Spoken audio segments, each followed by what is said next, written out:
Okay, we are now on the record in case number 2016-00278, application of Big Rivers Electric Corporation for declaratory order. My name is Michael Schmidt. I'm chairman of the Public Service Commission. Seated to my right is Robert Cicero, the vice chair, and to my left, Commissioner Daniel Logston. If anyone has a cell phone or any device that might go off or make a noise during the hearing, please turn it off or turn it down so that it won't interfere with the video record in the case. If anyone needs to make a phone call, please step out into the hall. Restrooms are located, women's to the right, men's to the left, immediately outside of the hearing room. If anyone needs to go outside to your car or something on this rainy day, you probably ought to let the receptionist at the desk know that you're leaving, because if she gets on the phone or steps away, the doors are locked automatically and you might have trouble getting back in. Okay? The nature of the hearing today is for the purpose of taking evidence on the application of Big Rivers Electric Corporation for a declaratory order, finding as follows: that the rate and service standards under Big River's existing power sales contract with the City of Henderson and its Utility Commission as amended require Henderson to be responsible for the variable production costs of any excess Henderson energy generated by Henderson Station 2 generating station that Big Rivers declines to take and utilize.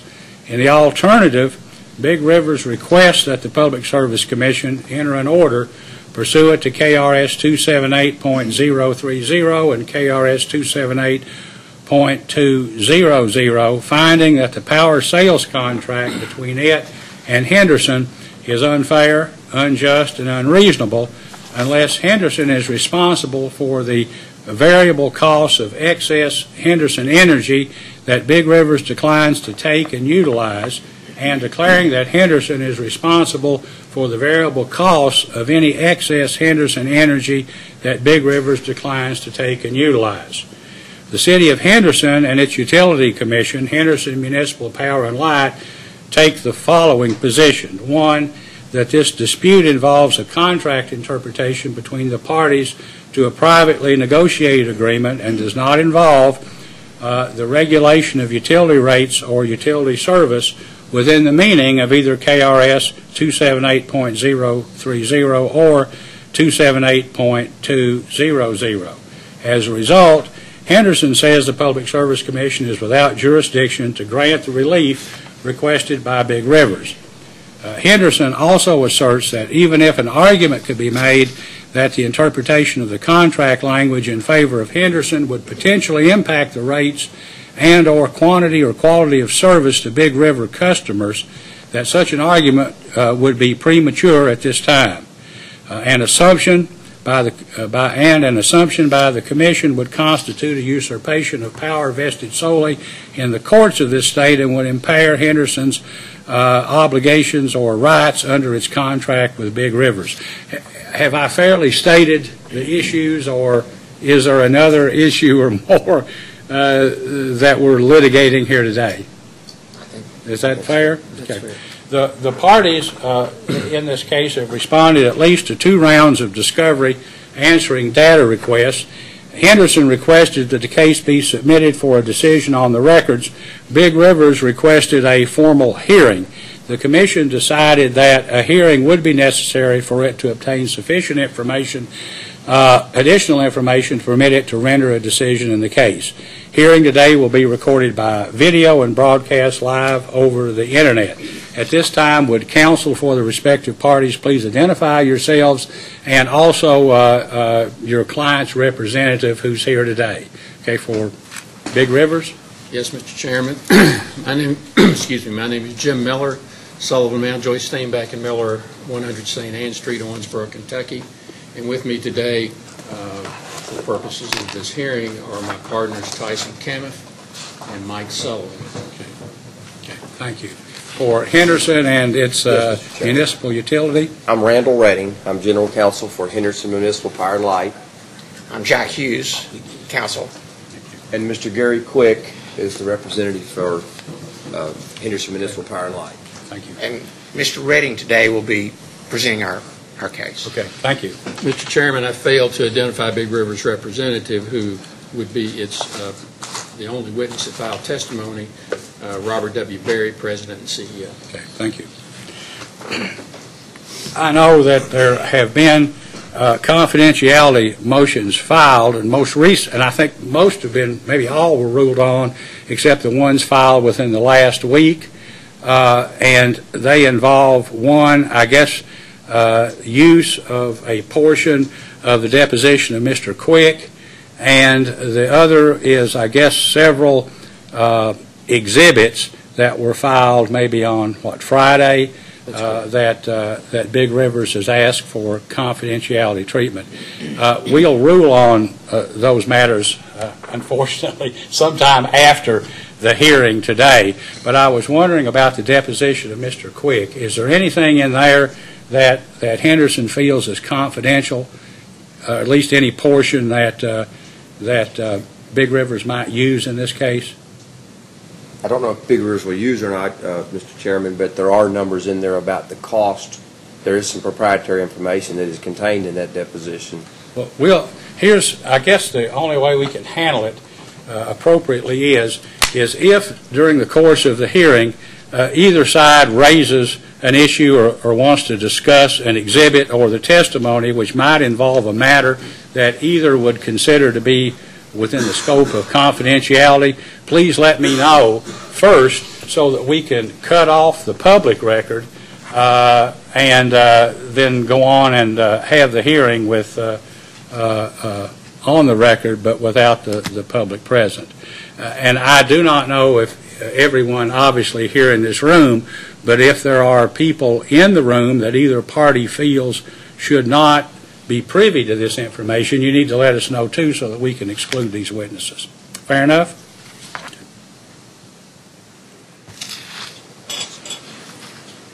Before we begin the testimony, is there any other matter that either party would like to bring before the Commission? No, Mr. Chairman.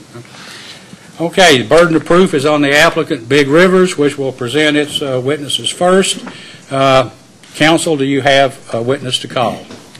Yes, Mr. Chairman, thank you. I call Robert W. Berry. Hey, Mr. Berry, would you please take the stand? Mr. Berry, do you solemnly swear that the testimony you're about to give will be the truth, the whole truth, and nothing but the truth? I do. You may be seated, and you may ask. Thank you, Mr. Chairman. Will you please state your full name and by whom you're employed? Robert W. Berry, the President and CEO of Big Rivers Electric.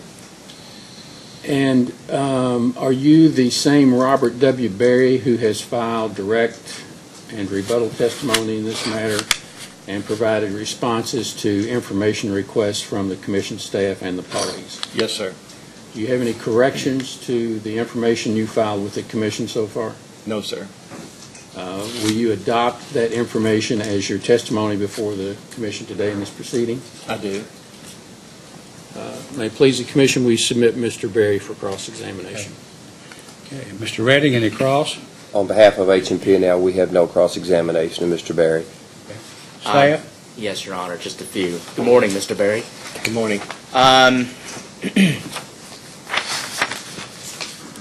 So for purposes of the power sales agreement and the subsequent amendments to that agreement, can you explain how the agreement and the subsequent amendments to that agreement affect Big River's rates?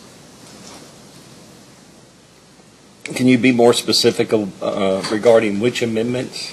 Well, I guess specifically, well, let's just take the power sales contract. How does that impact Big River's rates?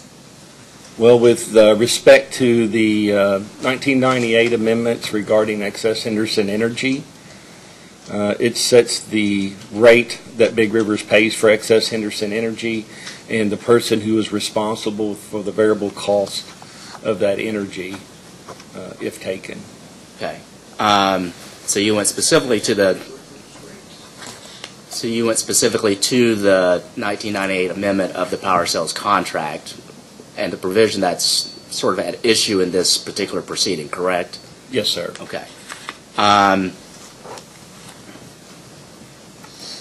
And can you just explain in more detail how that provision impacts Big River's rates?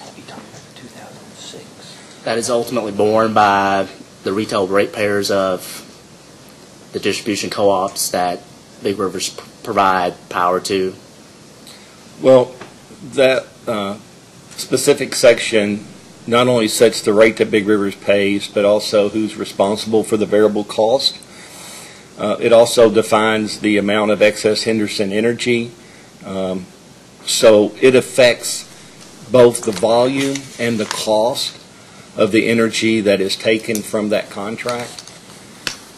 Also, Big Rivers uses the energy when it's profitable. Big Rivers sells that energy into the market, and the proceeds from that help offsets the fixed cost of our members.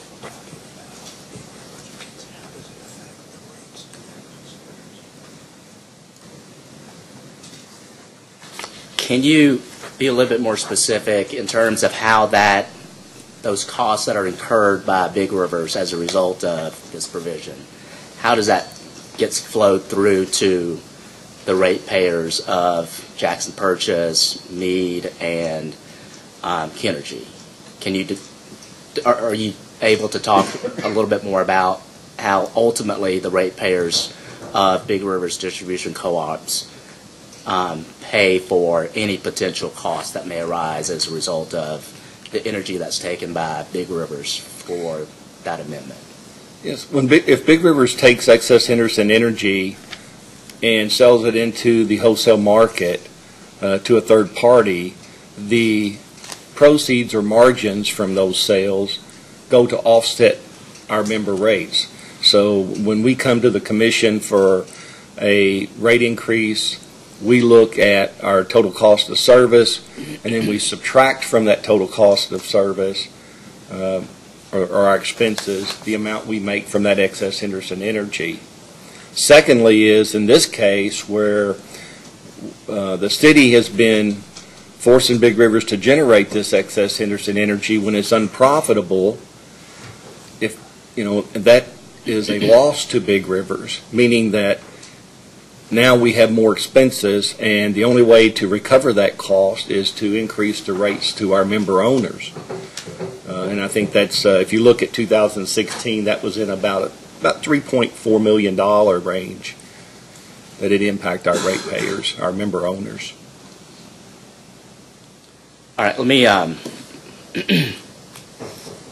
go ahead and transition to I'm going to hand out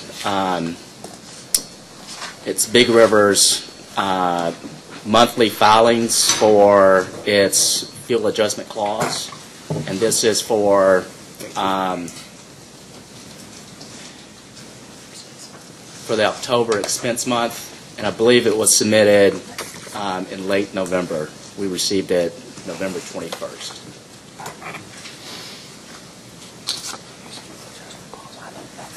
Will let this be marked as staff Exhibit 1?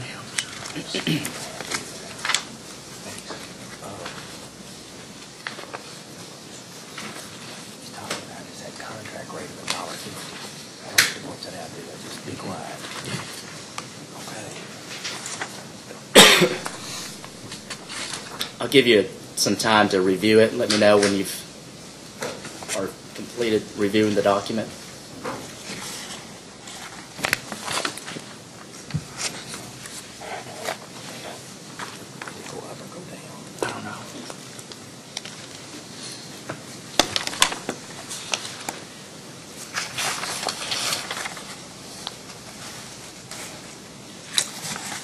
Okay. Are you familiar with this document? Somewhat.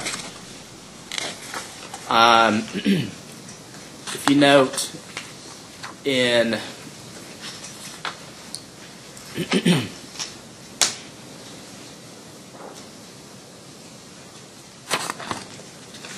well, let me just step back just one moment. If you can also refer to Big River's response to Henderson's first data request, item 1.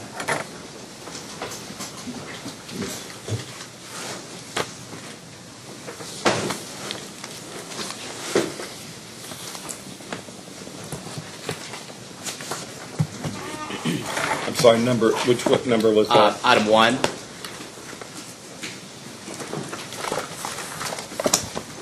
Okay. Okay. Page 2 of the response. Yes. Big River states that taking uneconomic excess Henderson energy impacts the fuel adjustment clause, and that because Station 2 is generally higher cost units and the greater Big River's take from Station 2, the greater the impact on Big River's system average fuel costs.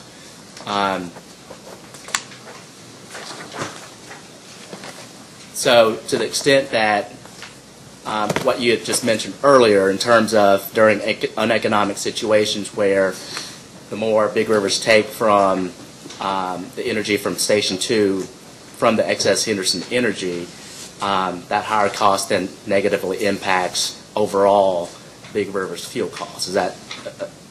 That's correct. And our member owners and the customers of our member owners will pay that money through the FAC. Okay. So now referring to the for the October expense month for Big River's monthly FAC filing.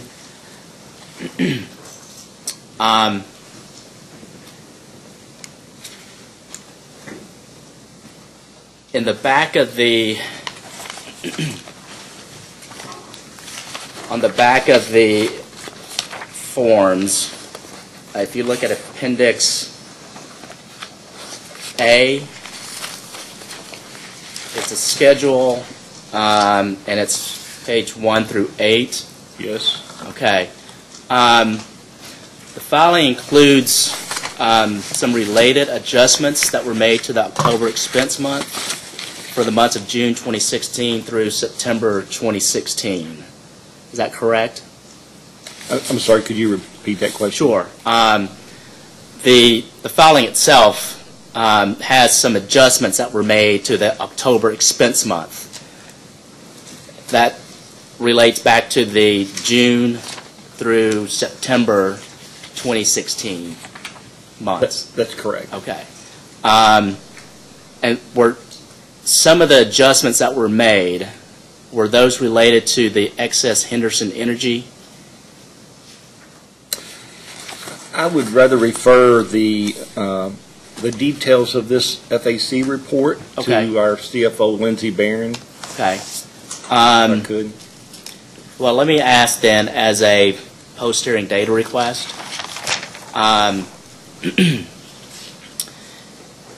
if Big Rivers could provide by month for the period June 2016 to date, the effect Big Rivers not taking uneconomic excess Henderson energy had on both Big River's FAC and Big River's financial statements compared to if Big Rivers had taken the economic excess Henderson energy? And to clarify, do you want just the FAC impact or the total impact? For both. Both.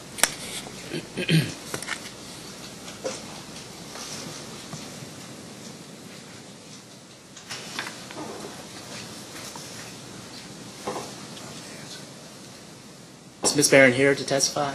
Yes, sir. She intends, okay.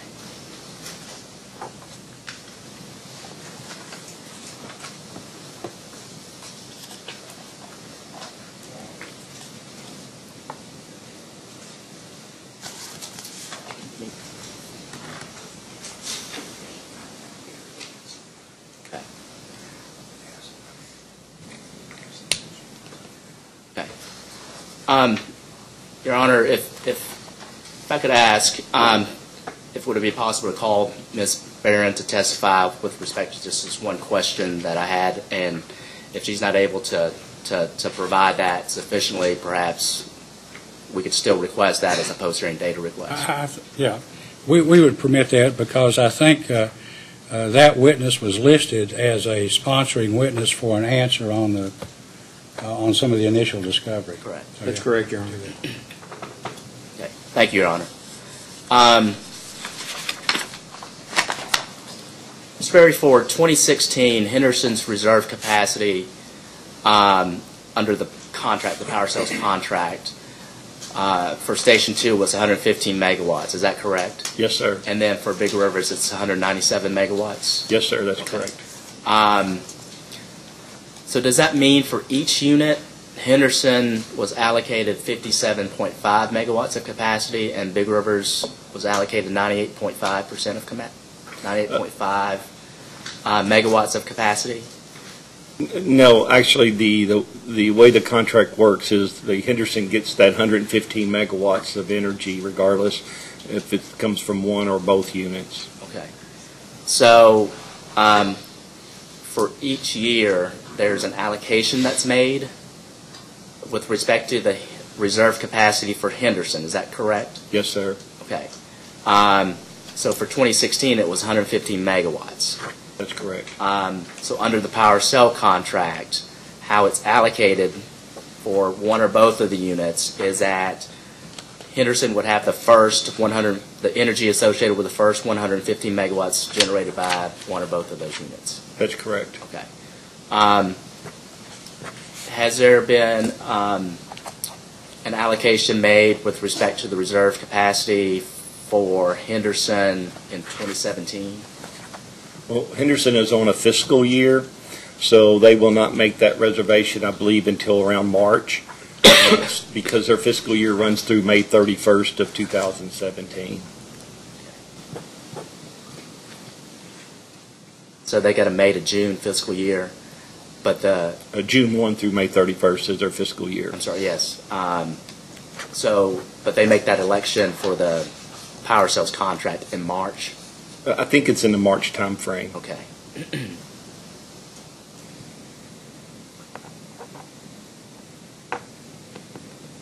Do you know, or if the Henderson's reserve capacity would change much significantly in 2017? Well, it's only allowed to change 5 megawatts per year, so that's the most that it could change, Okay. up or down. Okay.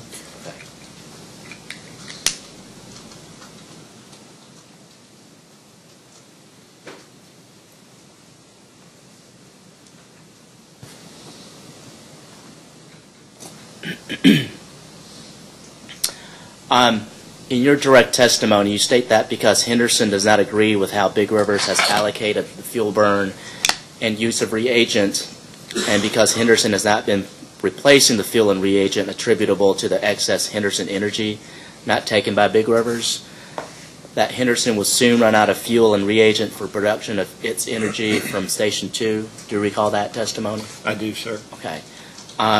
Big River's response to Commission staff's second request, item 4, that Henderson's coal and reagent inventory was depleted as of September 30th, 2016. Do you recall that? I do. Okay. Because of that depletion, is Big River's using coal and reagent from its own stockpiles to run the Station 2 units for energy it attributes to Henderson? Yes, sir, we are. Okay. And can you explain how Henderson is being charged for using Big River's coal and reagents? For example, are they being billed at Big River's weighted average cost of the coal and at Big River's cost for the reagent? We're billing Henderson for their actual cost of the Station 2 fuel, along with the actual cost of the reagents associated with those units. Those units take a higher cost due to a fuel box agreement that was made in 2009 at the Unwind. Those units use a higher quality coal than the rest of our units.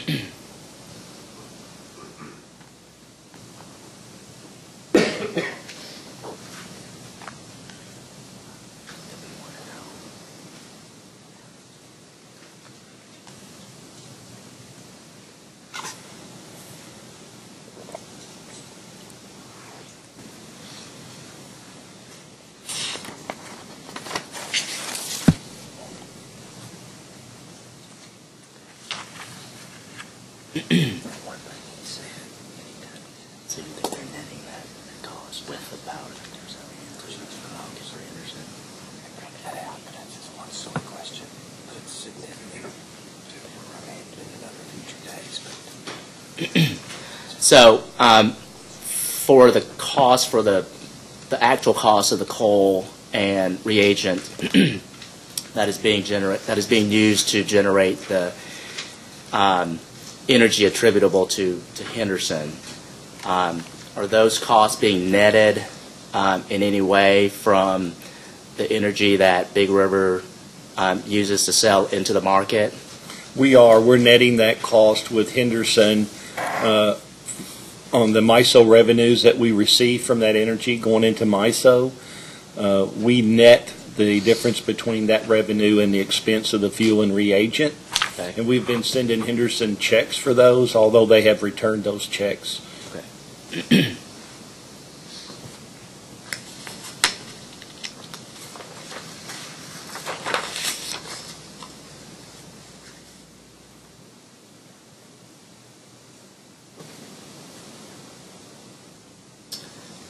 If you can refer to your rebuttal testimony.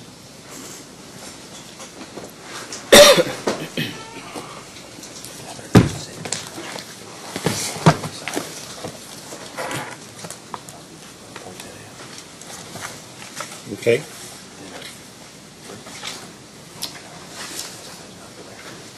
What he said right there is only half correct. It's not incorrect. On page 5 of the rebuttal testimony, Yes, sir. okay, you discussed that Big Rivers adopted a different method of measuring excess Henderson energy on June 1st, 2016. Is that correct? That's correct. Okay. Can you tell the Commission why the change was made and explain the difference in the method prior to the change and the method that was changed after June 1st, 2016? The method that Big Rivers has been using since June 1st is consistent with the contracts, and it's also consistent with the arbitration award that was challenged all the way to the Kentucky Supreme Court. It meets the definition of excess Henderson energy, and that's the number we've been using. Prior to June 1st, we used a calculation method that we refer to as Exhibit A. Exhibit A is a part of an indemnification agreement between Big Rivers and Louisville Gas and Electric, or WKE, which is a subsidiary of Louisville Gas and Electric, as part of the unwind contracts. During 2009, during the unwind, there was a dispute over excess Henderson energy. Who gets excess Henderson energy first, and at what price do they pay for it?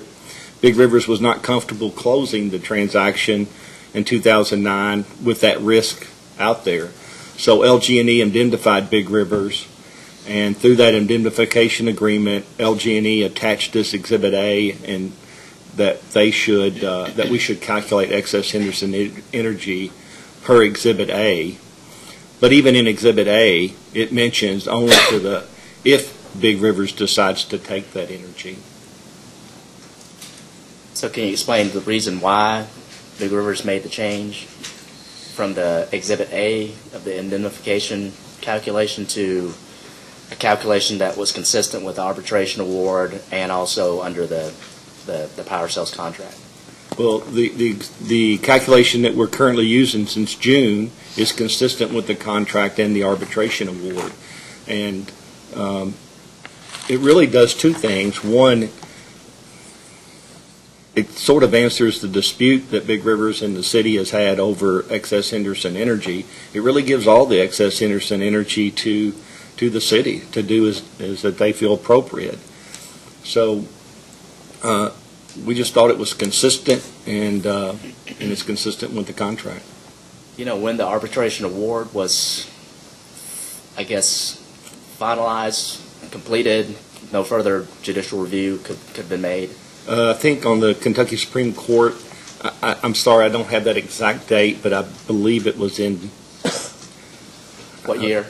I think 2012 or 14. I'm sorry. That's okay. I think it may have been 14. I just need to check that. I don't want to give you a number. So if it wasn't, if that proceeding was finalized in 2014, why did Big Rivers wait until June of 2016 to decide to make the change in how it, I guess, calculated or applied the excess Henderson energy to be consistent with the arbitration award Why the time gap?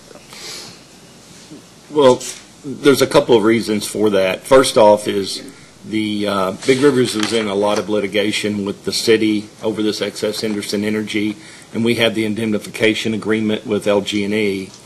And Big Rivers, quite honestly, didn't want to do anything that could jeopardize that indemnity agreement. So we wanted to follow, our contractual responsibility with LG&E as much as possible because we didn't want to jeopardize the indemnity agreement. Secondly is the excess Henderson Energy, the energy markets continued to decline. 2015, there was a significant change and a downward turn of the energy market, and it continued in 2016. So prior to that, there really, it was not impacting Big Rivers as negatively. But when the markets turned and it impacted Big Rivers directly, we had to do something to stop the bleeding. So we decided to quit taking the excess Henderson Energy that was non-economical. And contractually, Section 3.8 gives Big Rivers at its discretion to take that energy. So we exercised that option. We could have done it earlier, but again, we didn't want to jeopardize the indemnity agreement that we had with LG&E. Okay.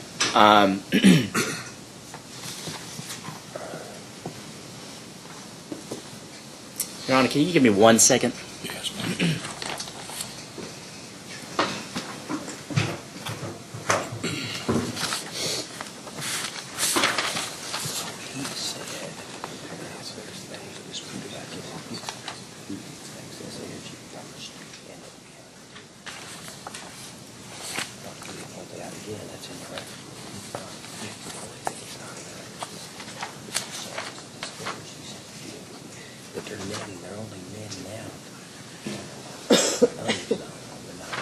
Mr. Chairman, I don't think there's any dispute. The Commission could take administrative notice that the Supreme Court denial of discretionary review was in August of 2015. I don't think there's a dispute that the arbitration award basically was affirmed on judicial review. Is that correct? It was not reversed? No, it was not. It was affirmed. Okay, thank you, Your Honor. Mr. Berry, are you aware of some exhibits that were filed by Big Rivers on Friday to be used at today's hearing? Yes, sir. Okay. I understand that Big Rivers has not introduced those exhibits into the hearing now, but there are just some clarification questions that staff has with respect to one of the exhibits. So if I can. We have the exhibits. So it's the first, I believe it's the first exhibit that shows there's actually 4 examples of how Big Rivers calculates the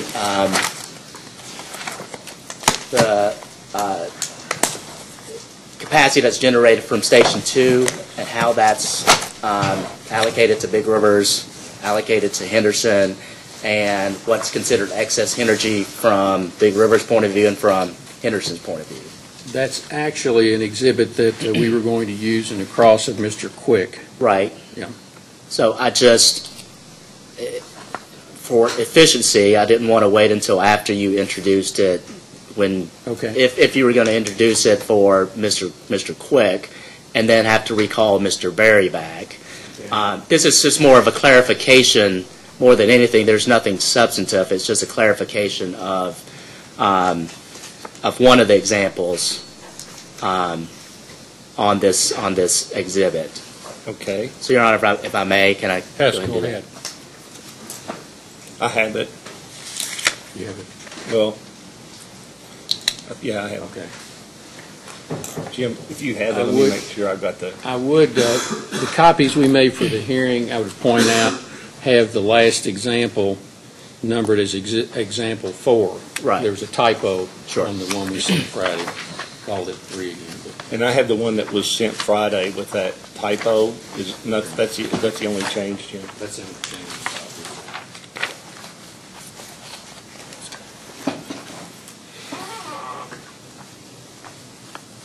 Mr. Wynn, would you like us to pass this out to the commissioners, or? I think the commissioners, do you all have that already?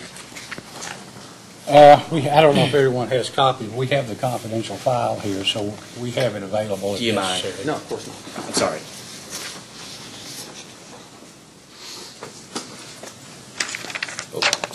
You're good. You're good. You're good. Thank you, Mr. Miller.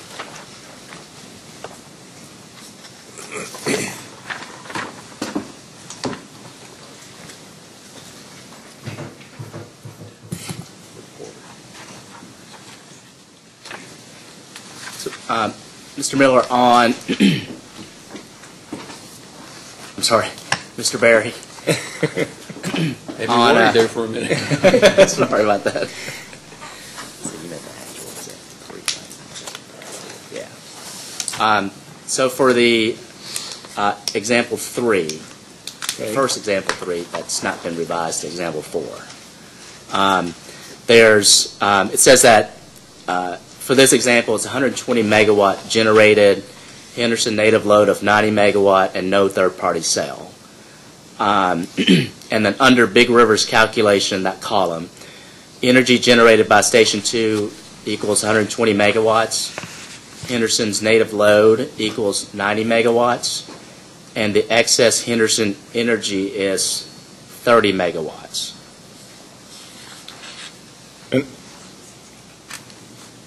Yeah, and actually that must be a typo because their reservation is 115. Correct. So the excess Henderson energy should be 25. 25, Yes, and then sir. the Big River's allotted capacity would be 5. 5 megawatts. Okay.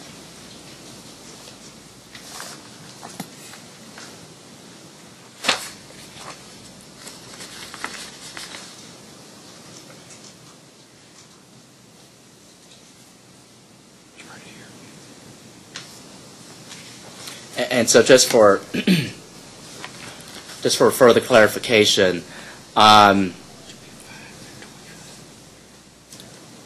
were the amounts in the columns under Big River's calculation for each of these examples, were they calculated utilizing the post-June 2016 change in the method by Big Rivers?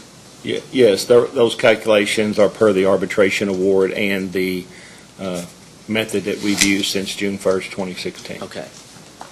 Thank you. In your rebuttal testimony, pages 17 and 18,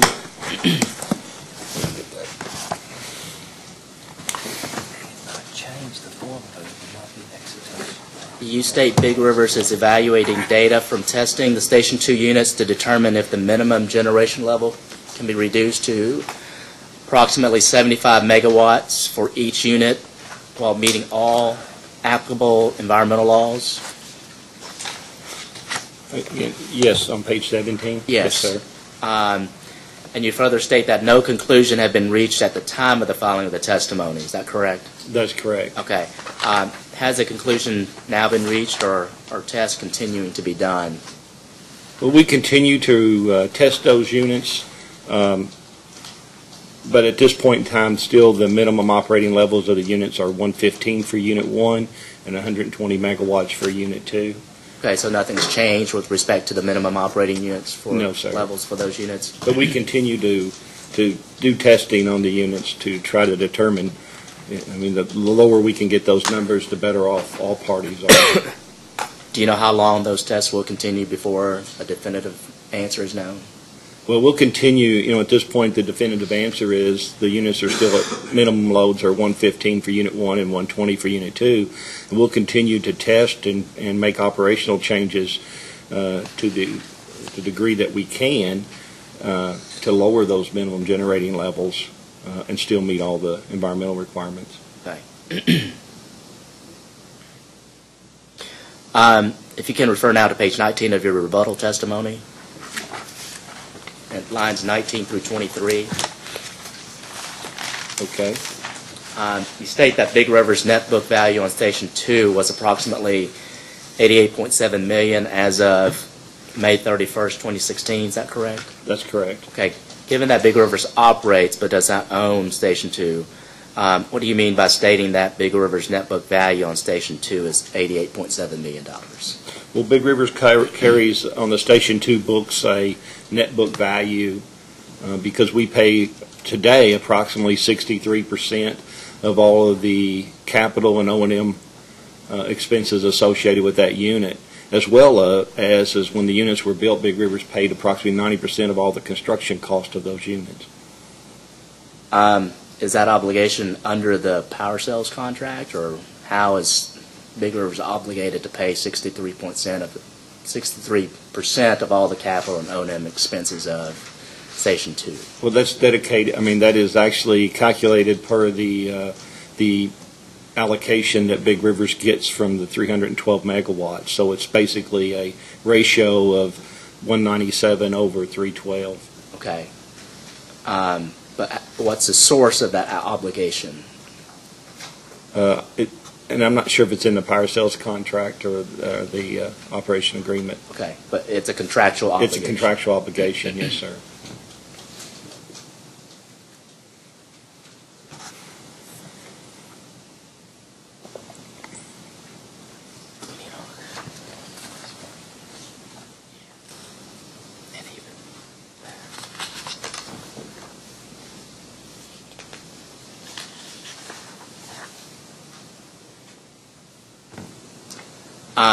And just for clarity as to what that $88.7 million net book value entails, what sort of capital investments, what types of capital investments were made from those dollars?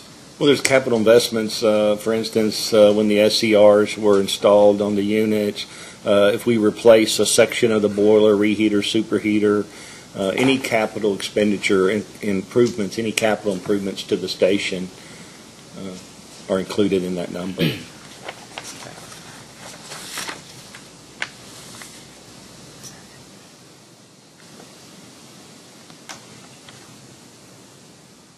Those are all the questions we have. Thank you, Your Honor.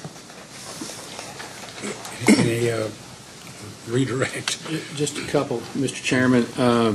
May we ask that the exhibit with the calculation methodologies be admitted? We'll just call it Big Rivers 1. Big Rivers 1. Would that be okay? Yes. Thank you. You want to mark that correction, Jim? Pardon? You want to mark that as a correction on that one? Right, well, it's in that correction's in the record.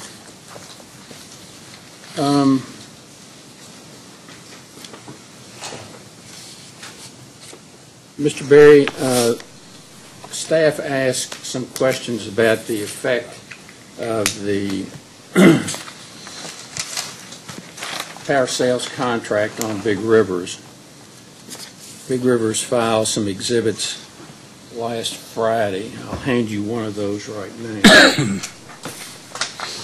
asked that it be marked as Big Rivers 2.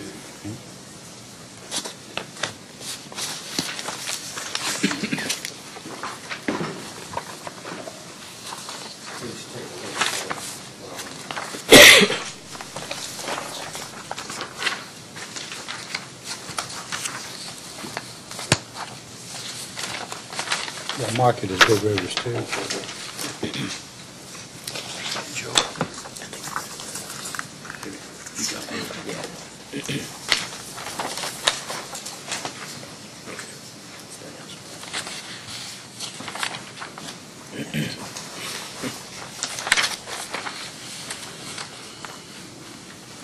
Does Big Rivers Exhibit 2 show the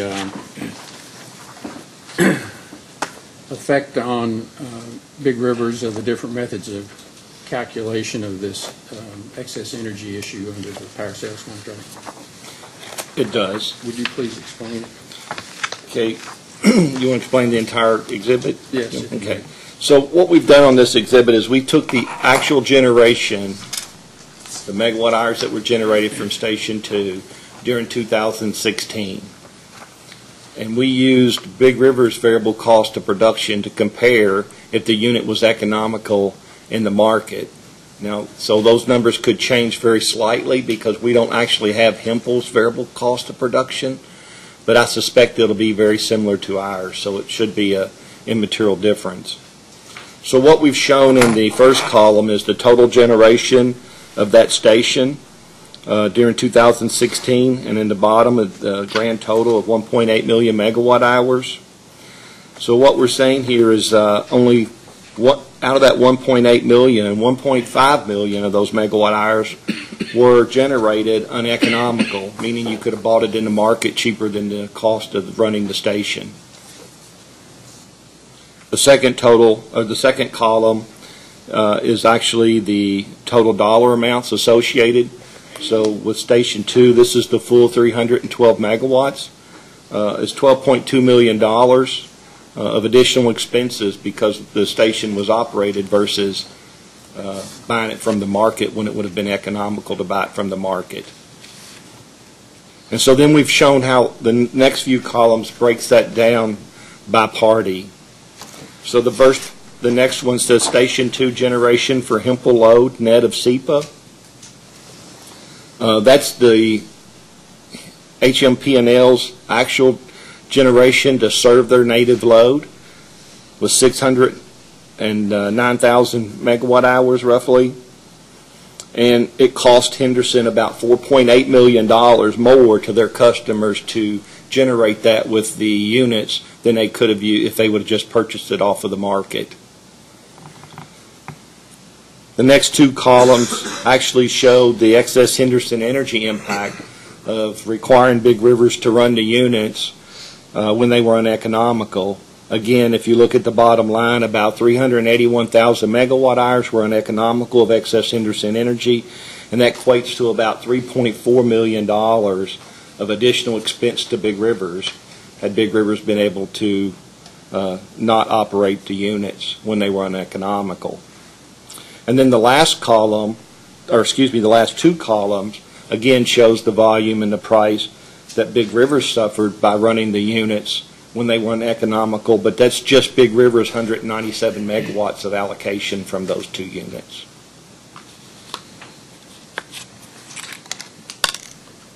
Okay, on the, and staying on that same subject, one of the exhibits that you filed on, another of the exhibits that you filed, I'll hand you now and ask you to be marked as Big Rivers 3.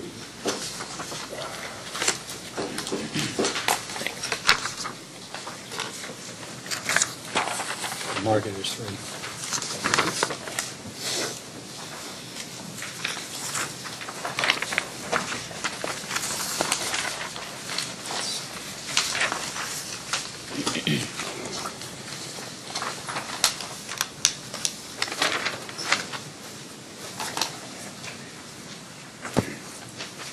This says update to Exhibit RWB2. While you've already explained Exhibit RWB2 in your direct testimony, would you please explain what this exhibit shows? Yes, this shows the this exhibit is using the definition of excess Henderson energy. Mr. Berry, let me interrupt and remind you, this does have confidential numbers on it, so if you want to mention a number, we need to ask the chairman to go off the record. If you're going to ask me a question about a number, I won't ask you about the number. Okay. Okay, then I'll answer it without.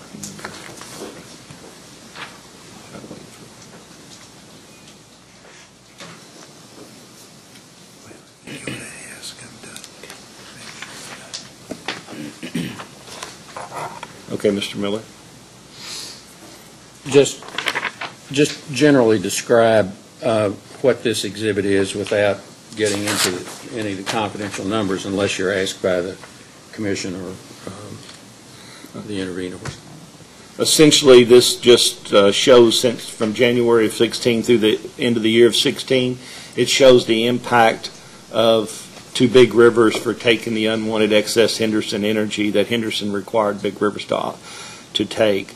So it's just really to show the commission the amount of impact to Big Rivers if we're continuing to be required to pay the variable cost of unlimited excess Henderson energy that we're being required to generate.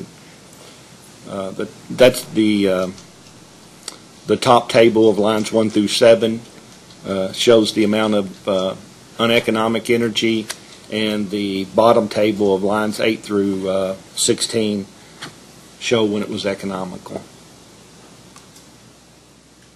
Mr. Berry, Mr. Wynn asked some questions about the fuel burn by Big Rivers since June 1.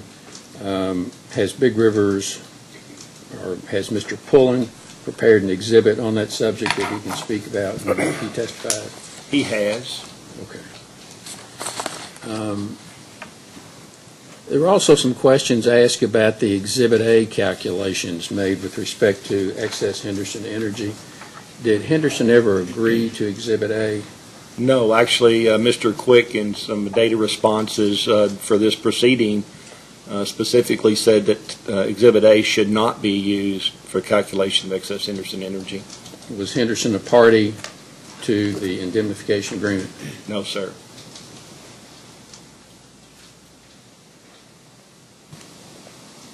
What is,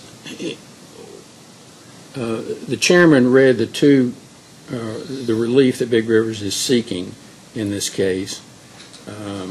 Would you please explain the focus, Big Rivers' focus in this case on those two issues? It's really quite simple. The issue is there's times when this excess Henderson energy is uneconomical, and the city, or Hempel, is requiring Big Rivers to generate this energy when it's uneconomical. And if they're going to require us to generate it when it's uneconomical, then their ratepayers should be paying for that decision, not Big Rivers ratepayers. So simply stated, they're requiring us to generate the energy when it's uneconomical, but yet they want Big Rivers to suffer all the losses with that energy. So it's really quite simple. Mr. Chairman, those are all the redirect questions we have for Mr. Berry. We'd move the admission of Big Rivers 1, 2, and 3. Okay. Let them be admitted as Big Rivers 1, 2, and 3. You didn't have any questions previously. Do you have now? I may have a question here, Mr. Chairman. Mr. Berry, when you were asked by the staff, when Big Rivers unilaterally changed this method of calculations for excess Henderson energy in June of 2016, they did continue to sell economic excess Henderson energy as is shown on the chart number 3. Well, first off, I disagree with the characteristic that we unilaterally changed the method of calculation. We actually calculated the excess Henderson energy per the arbitration award, and we also started exercising at our discretion per the contract that when we didn't want the excess Henderson energy, we wouldn't take it. When Big Rivers changed the method of calculation in June of 16, did they continue to sell excess Henderson energy, economic excess Henderson energy? At times, yes. Right. And those contained profits, revenues that ended up with profits? Yes, sir, that's correct. And did you forward, when you were telling the commission on netting out the expenses to Henderson, did you net out those profits to Henderson on the checks that you forwarded to Henderson? For the economic portion? Yes. Well, for the economic portion, we paid per the contract the $1.50 per megawatt hour to Henderson. So you kept the profit on that, on the That's economic correct. part of it, and did not net that revenue out to Henderson? That's correct. Right. And in all of the sales over the years that you've made profit off this energy, have you ever remitted any of the profits except for the $1.50 that you maintain as what is owed to Henderson? No, we have not. And all the energy that has been sold over these years has had Henderson's fixed cost in that excess Henderson energy, has it not?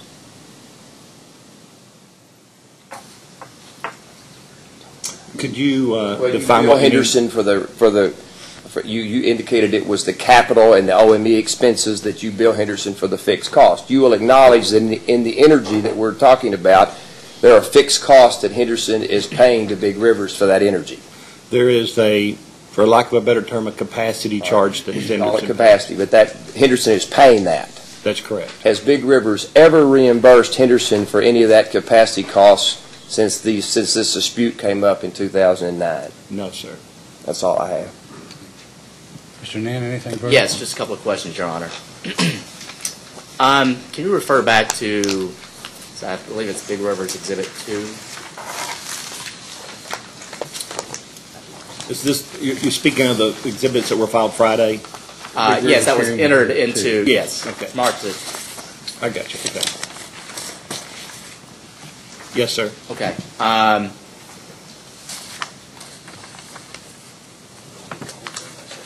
So looking at the second column that says total Station 2 generation, does column 2 represent the total loss resulting from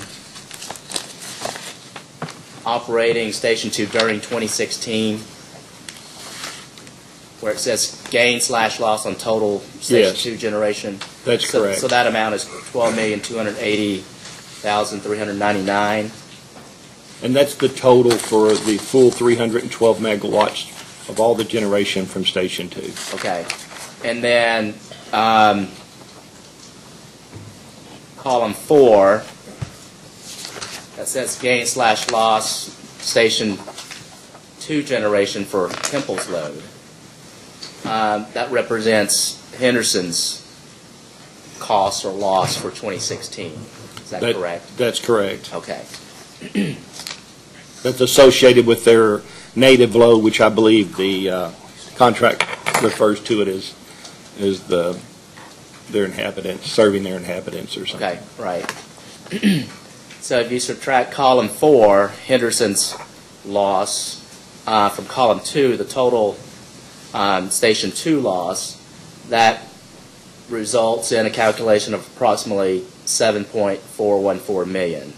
Would that be correct? Subject to check, Subject to yes. check. Okay.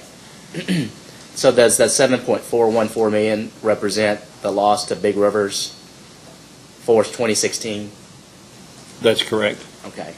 And so that $7.4 million should be the sum of the column where it says column 6 and 8. I'll number it that way. Gain/loss Station 2 generation for Henderson excess energy, and the gain/loss Station 2 generation Big Rivers direct share. Yes. Okay. Okay. Thank you.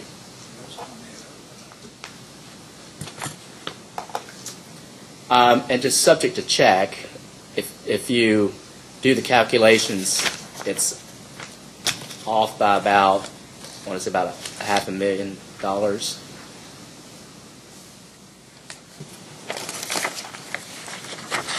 So if you subtract the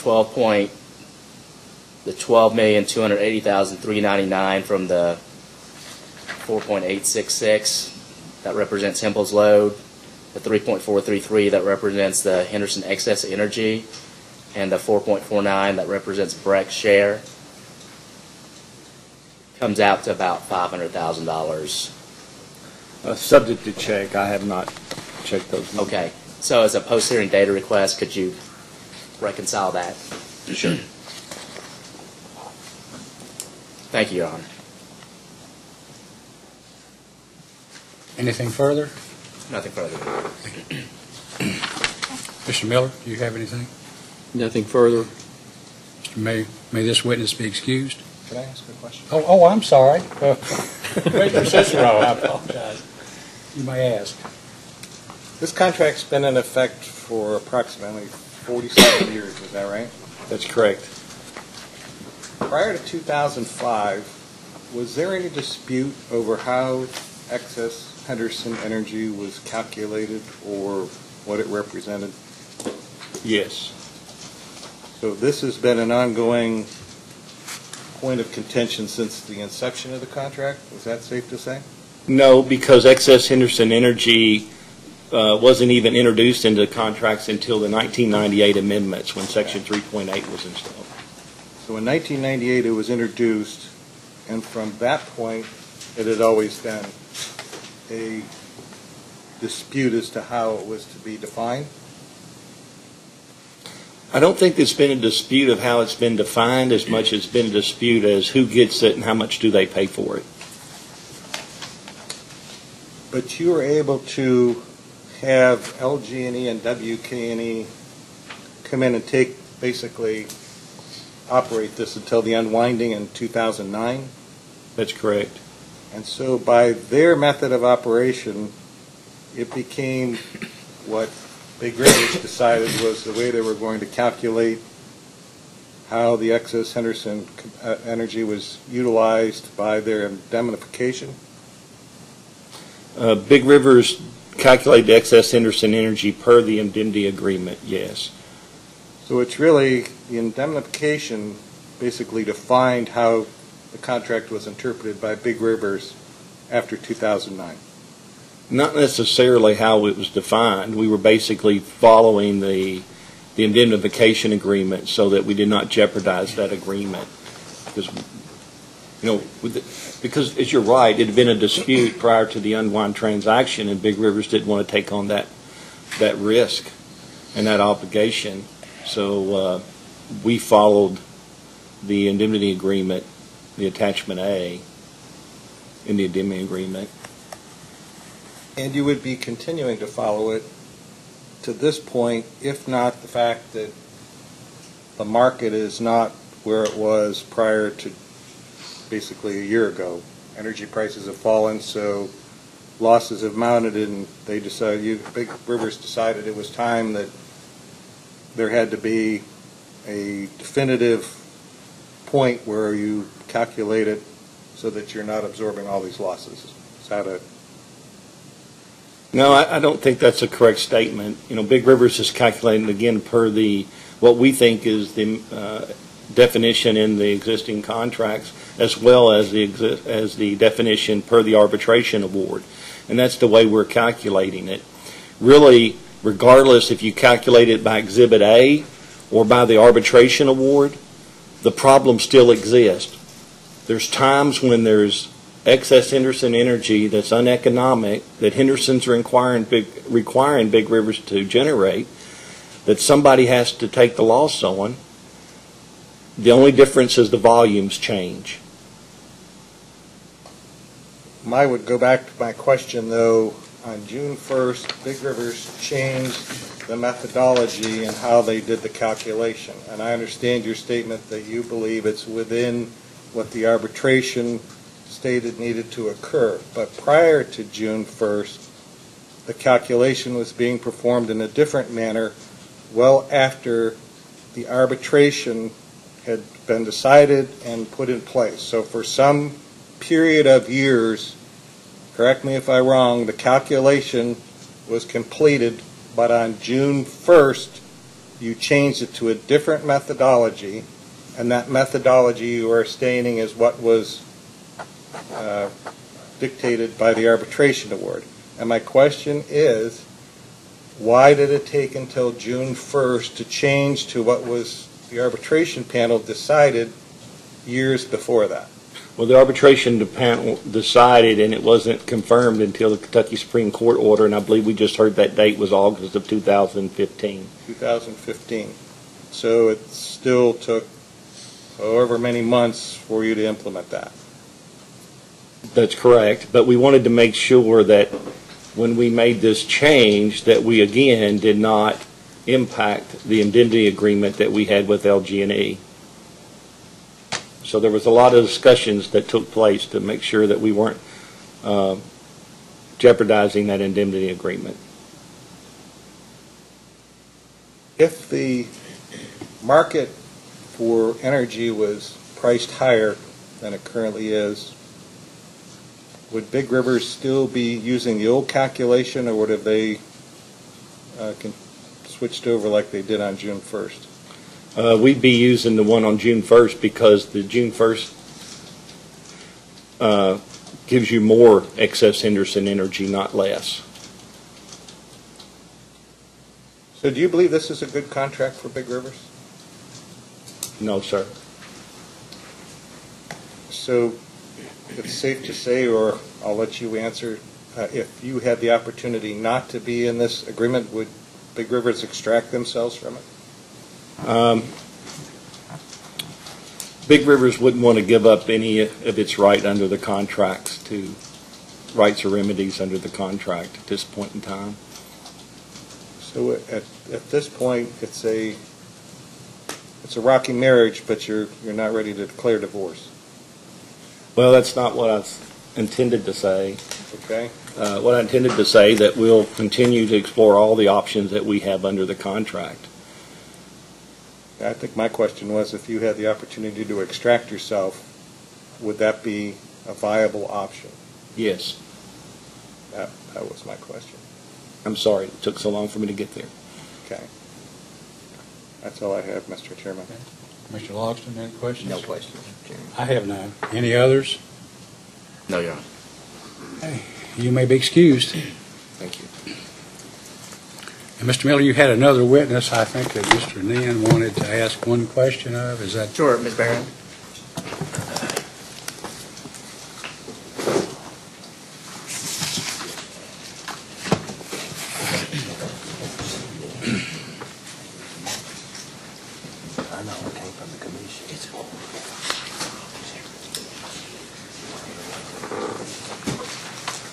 You solemnly swear that the testimony you're about to give will be the truth, the whole truth, and nothing but the truth. Please be seated.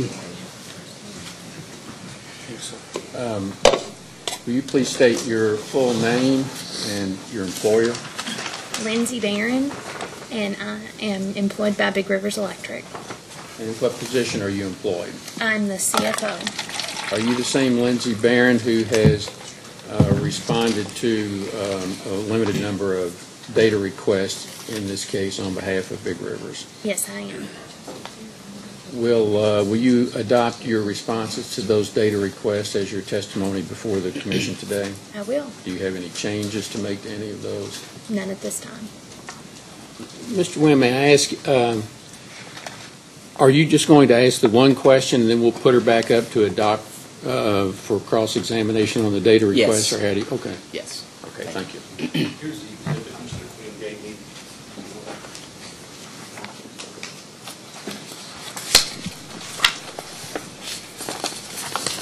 Hi, Mr. Barron. I don't know if it's just one question that's the line of questions that relates all to the same FAC filing. Ms. Barron, were you earlier regarding Mr. Berry's testimony on Big River's FAC filing, monthly filing that it submitted for the October 2016? Yes, I was. Okay. And there were some adjustments that were made to the October expense months for the months of June through September 2016. Is that correct? Yes. Okay. Can you, well, were some of those adjustments related to excess Henderson energy? Yes. Okay. And can you explain why the excess Henderson energy adjustments were necessary for those 3 months? Yes. Sorry, 4 months. Those adjustments were clearly errors on the account of the accountant that prepares this. They were, the volumes of excess energy were included at the incorrect amount. And so when that was realized, it wasn't a huge dollar impact on a monthly basis, so it wasn't visible. But whenever it was recognized, it was corrected. And so now, going forward, they are being handled correctly, and the correction that was necessary was handled on this filing. Okay, so it's just related to the volume of excess Henderson energy that was recorded?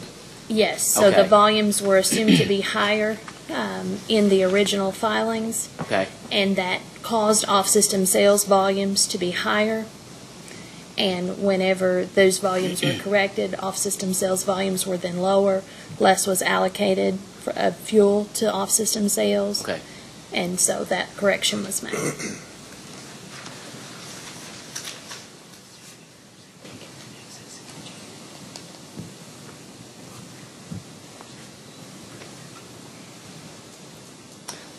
Do you know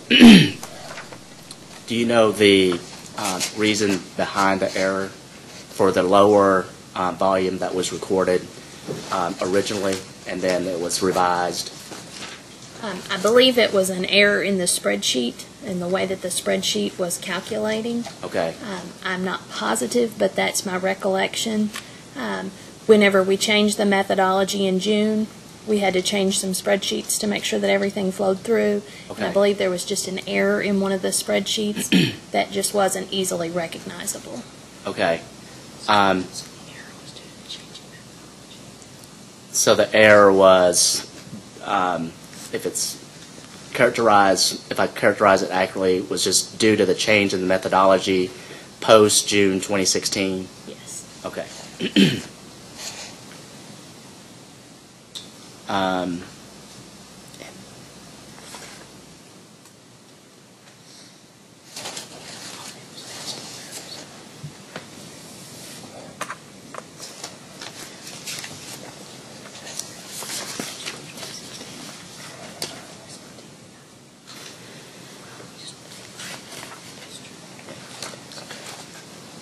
And then this poster and data request.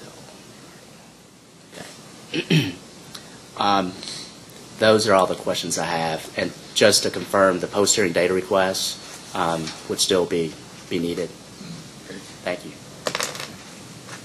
Mr. Redding, any questions? No, Mr. Chairman. Mr. Miller, anything? No, Mr. Chairman. Mr. Wright? Mr. Logston? No, sir. You may be excused. Mr. Miller, do you have any other witnesses to call? Yes, Mr. Chairman, we have those persons who have responded to information requests that we will put on the stand in accordance with the commission practice to be cross-examined on their data request. The next witness we would call is Mark Akert. Tell them that. Your Honor, we have no questions for the other witnesses that sponsored responses to data requests. Nor do we, Your Honor. Well, then we can accept the testimony as previously filed in the record as is without any cross-examination. Is that correct, Mr. Redding, Mr. Yes. Nan? Yes, Your Honor. Do you have any other questions you might want to ask? Mr. Wynn, you had asked about that coal consumption, and we have that exhibit. If you want that put in the record, we would offer Mr. Pullen, for purposes of putting that exhibit that we filed on Friday in the record. Sure. Okay. And we call, You may call it. Michael Pullen. You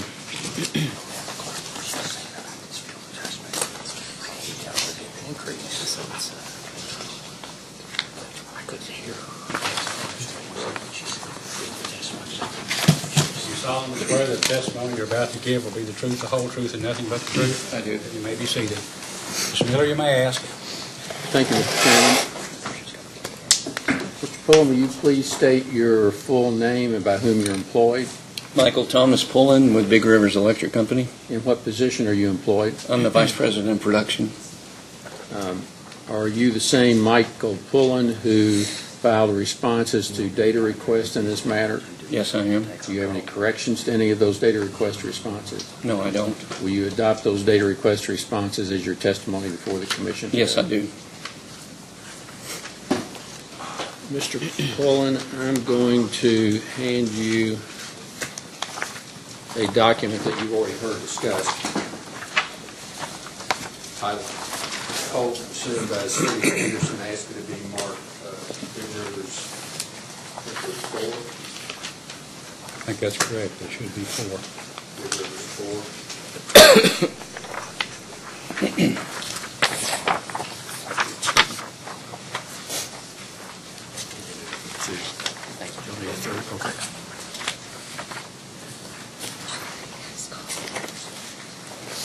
Was that exhibit prepared by you or under your supervision? It was prepared by me. Okay, would you briefly explain what that exhibit shows? Yeah, there are 4 pages, the first page of which is entitled Coal Consumed by the City of Henderson for the period June 2016 through December 2017.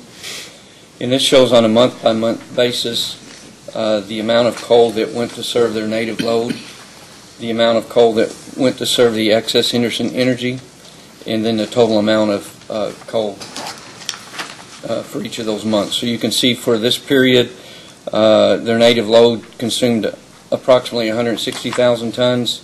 Excess Henderson Energy consumed 81,000 tons for a total of 241,000 tons.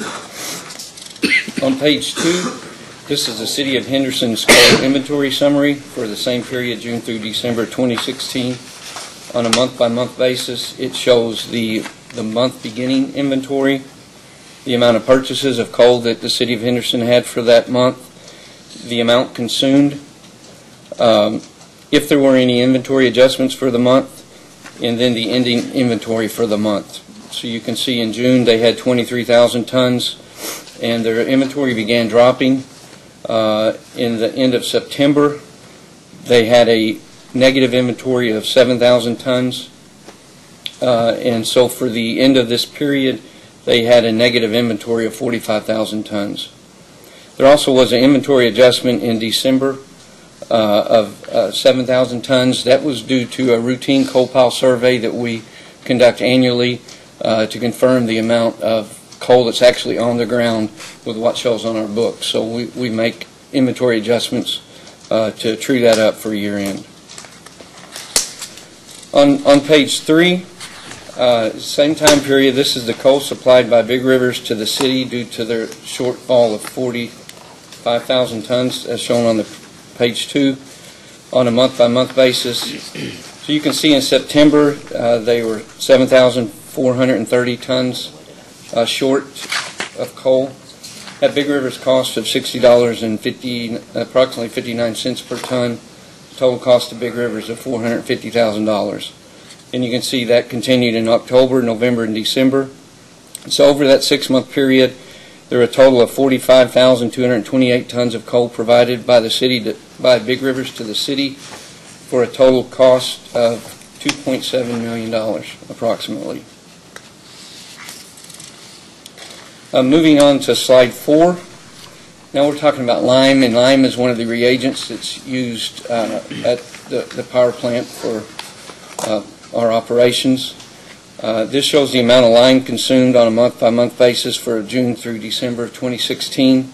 The amount, again, for their native load, the amount associated with the excess Henderson Energy, and then the total. So for this time period, they used a total of 15,734 tons of lime. Moving on to page 5, this is the City of Henderson lime inventory summary. It's much similar to the coal inventory summary. You have a beginning monthly balance. So for June, they had 3,232 tons. No purchases in June. Consumed 1,915 tons and had an inventory of 1,300 tons. And then you can see on a month-by-month basis what their purchases, consumption, and the ending inventory is. They ended the year with a negative inventory of 2,089 tons. And moving finally to slide 6, this shows for the months that Big Rivers supplied lime to the city. For example, in September, 1,895 tons at Big Rivers' cost of $108 per ton, $204,000. So for the year, Big Rivers supplied the city with 2,089 tons and approximately $226,000. That's all we have for I do have, yes, just one. Mr. Pullum, Randall Redding for Hempel. Using your exhibit number 4, page 1, it says excess Henderson Energy, 81,000. Yes. That is all of the excess Henderson Energy that Big River sold during this period? This is the tons of coal. Well, I understand, but it takes into account, you're using your calculations about all of the excess Henderson Energy. No, sir, this is only for the portion that the City of Henderson took. City of Henderson took. So did you back out? Did you back out the profitable excess Henderson Energy? That I'm only addressing at this point the coal that was consumed for the excess Henderson Energy. But your calculations uses all of the excess Henderson Energy. No. Sold during that time period. Did you subtract the areas where over on the confidential statement where that there was profitable excess Henderson Energy sold? In this exhibit, I'm only showing the coal for the excess Henderson Energy that the city took. This is not the excess Henderson energy that Big Rivers took over that same period of time. It's not the coal associated with that excess Henderson So energy. you credited the coal pile for the energy that Big Rivers took? No, the coal pile, there was coal consumed by Big Rivers for the excess Henderson energy that Big Rivers took. But I'm not showing that accounting on these sheets. So, This is only the city of Henderson's coal. so back on your calculations on, it's showing 26, is this the total excess Henderson energy used Where are you pointing to? on the 81,000? The tonnage used to generate the excess Henderson energy? It's the total amount of coal used to generate the excess Henderson energy that was taken by the city of Henderson. That's all. Mr. Nan? Just a couple of questions, Your Honor. Thank you. On page 3, where it has the cost of the coal that was provided by Big Rivers for Yes. for those tonnage to Station 2. How were those costs calculated? It's my understanding those were Big River's actual costs, and they were provided to me from our fuels accountant.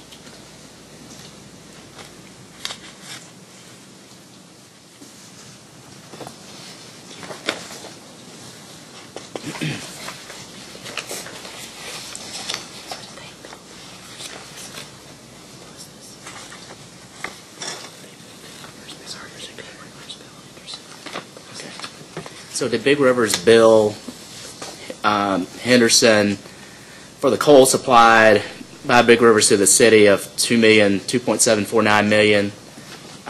Did Big Rivers bill that amount to the city? Yes. Okay. And for the lime as well, the amount of $226,000, was that cost billed to the city as well? Yes. No further questions, Your Honor. Mr. Miller? Did the city pay for those amounts you billed them? Not to my knowledge. That's all. Mr. Reddy? Let the exhibit, let me, Mark, let this Exhibit 4 be filed into the record as Big Rivers Exhibit 4. Mr. Cicero? You include only from June through December in your inventory. Yes. Have they ever been short before? Has there ever been a negative inventory before? I don't have direct knowledge of that. It's my understanding there may have been a period in the time, but I can't testify to the details of that. So typically, no. Typically, no. Yeah, I've been with Big River for 2 years, and this is the only time that I'm aware of this. So basically, since the methodology was changed, is when the inventory went negative. I think what has caused it is Big Rivers is exercising its right to not take excess Henderson energy when it's unprofitable, and that's what's caused it to go negative. The methodology might have, if we had the Exhibit A methodology, it might change the volume some, but irregardless of that methodology or the post-June 1 methodology, they would still be going negative. But it still all revolves around the event that occurred on June 1st and a decision to change the way Big Rivers operated under the agreement. It was our decision to no longer take excess Henderson energy when it's unprofitable. So when there's an inventory adjustment, I presume you have auditors go out that go into the field, and it must be a guesstimate, because I have to believe it's hard to determine what the pile of, how much coal is in a pile. Yeah, we hire external contractor professional to come in and do what's called a coal pile survey, and that is audited by our auditors and our accounting staff. Does Henderson participate? I don't know if Henderson participates or not. So whenever has there been inventory adjustments like this in the past? Every year there is Pluses or minuses? pluses or minuses. Okay, and their piles are segregated. The Station 2 pile is segregated. The coal that Big Rivers provides and the coal that the city of Henderson provides go into the same pile for the Station 2. So when the 7,000-ton deficiency was discovered, that was in the Henderson coal pile. There was an adjustment also made to Big River's inventory inventory share of that coal pile as well. So you did an allocation to give them their portion of the inventory adjustment? Yes.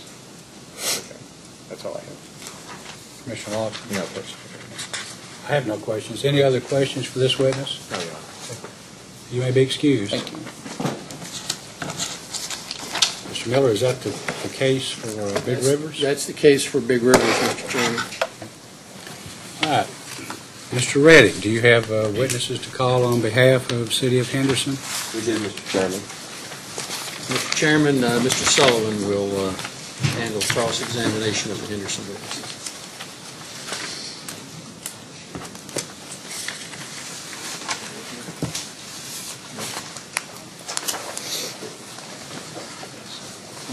Very quick.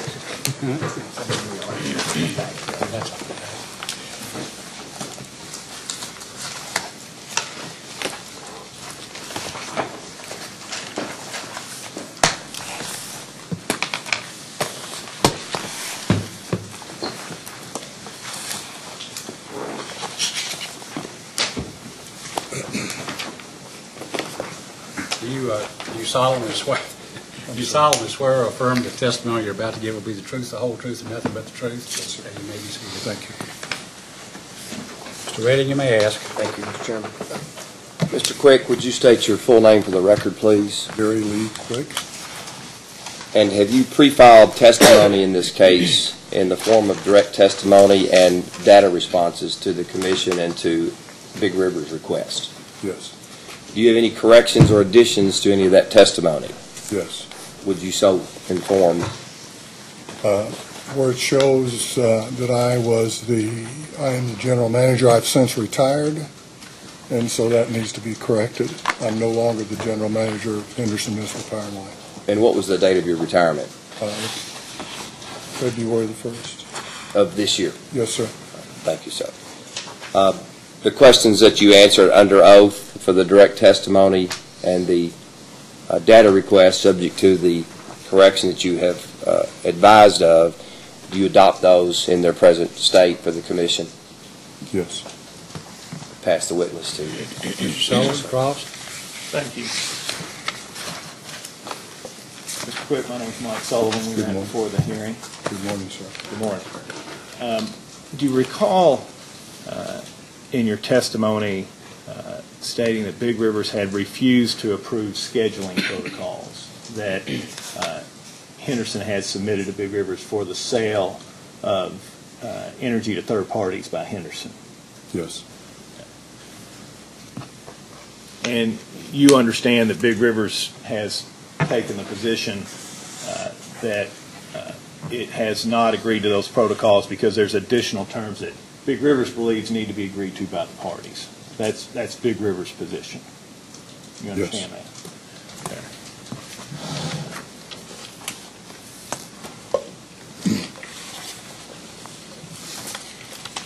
I'd like to hand you as I think it would be hearing Exhibit 5, a August 8, 2016 letter from Mr. Redding to Mr. Miller that was produced by Henderson and this matter.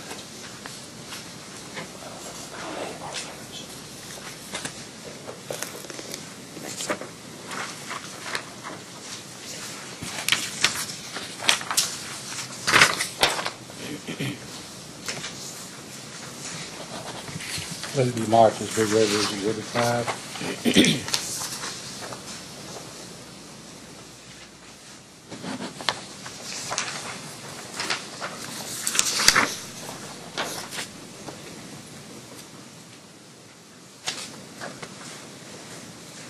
Okay, so you've got it. I don't. No, here's an extra copy. Okay. Thank you. The exhibits stay with the reporter, so I'll give you an extra copy. Do you recognize this letter that's now been marked Exhibit 5? Yes. And you were copied on that letter at the bottom is what it says, right? Yes.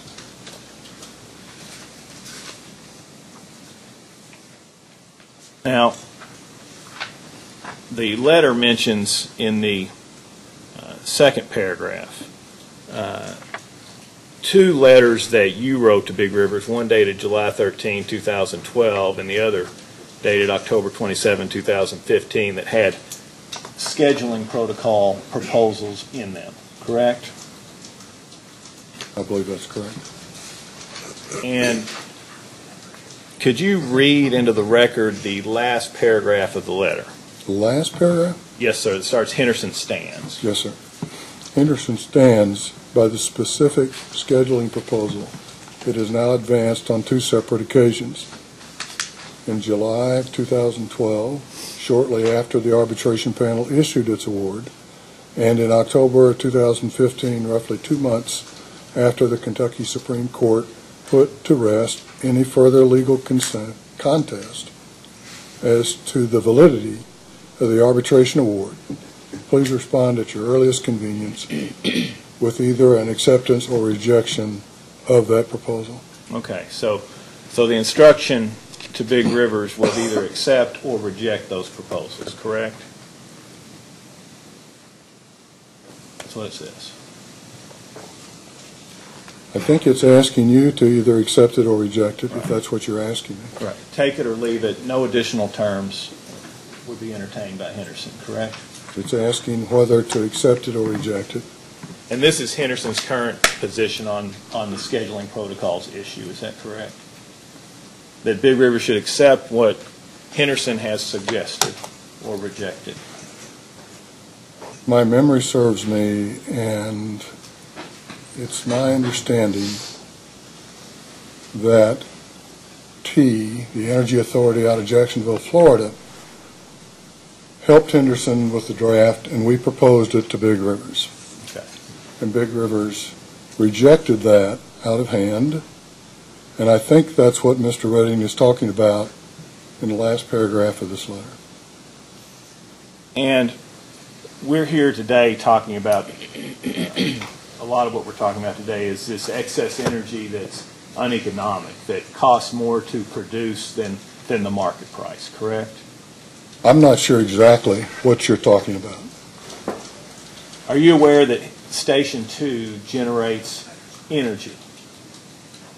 Yes. And that sometimes the market price, where Big Rivers or Henderson could buy energy off the market, wholesale market, that price is less than the variable cost to produce energy at Station 2. Are you aware of that?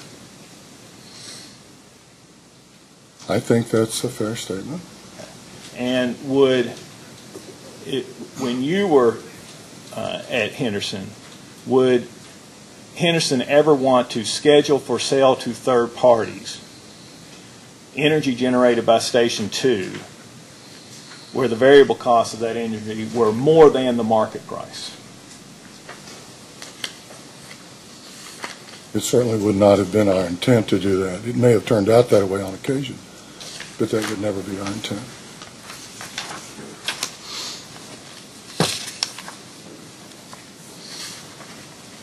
Now, there's been discussion of Big Rivers has a definition of excess Henderson energy. You've offered your definition of excess Henderson energy, correct? When? In your testimony in this case.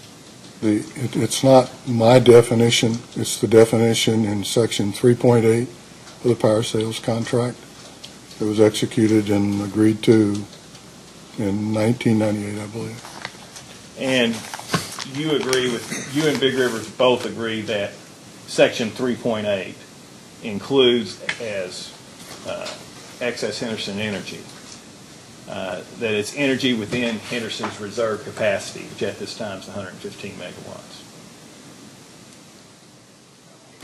Excess Henderson energy is within Henderson's annual reserve capacity. Right, so there's an agreement on that. I think. And then you agree that excess Henderson energy is energy not taken or scheduled by Henderson for the use of the city or its inhabitants. That's not included in excess Henderson energy. I don't think that's a direct definition of excess Henderson energy by the contract, what you just said. Does excess Henderson energy include energy taken by Henderson for the city or its inhabitants? excess Henderson energy is energy not scheduled or taken by the city within its reserve capacity. Now, I don't know if we're saying the same thing, but that's what we think the language says. Understood. And Henderson takes energy to serve its native load. That's part of the energy that Henderson could take, right? Yes, And native load is the energy used for the city and its inhabitants. yes.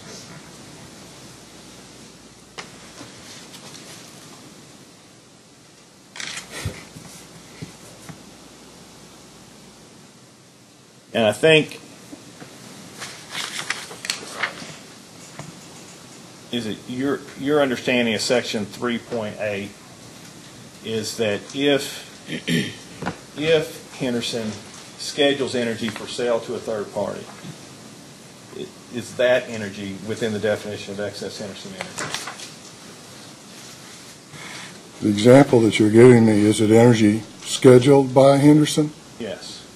The definition is not that in the contract. It says not scheduled or taken by city. I think those are the exact words.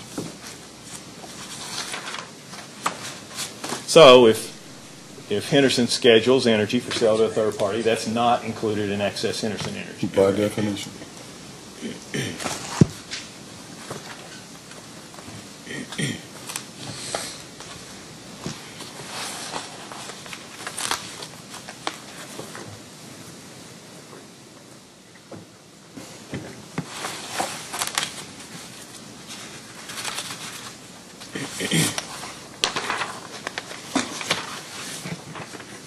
Let's have this marked as Exhibit 6. I'll give you extra copies. Thank you.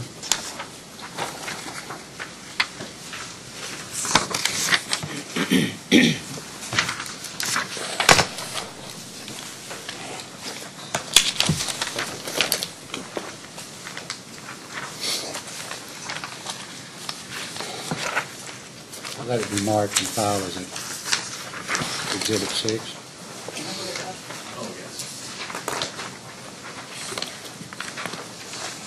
This is Big Rivers Exhibit 6.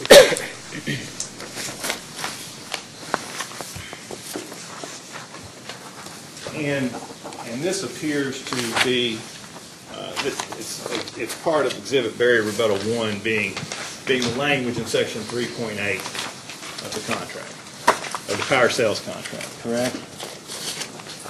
It appears to be. And when you talk about taken and utilized, are you referring to subparagraph A of 3.8?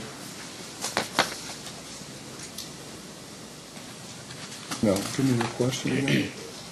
I think you previously testified that excess Henderson energy does not include energy that the city takes and utilizes.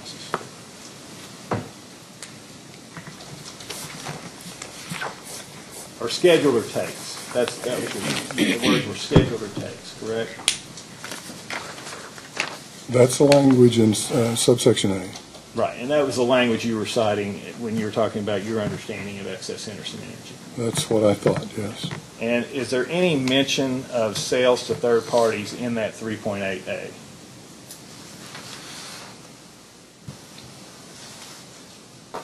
I don't think so.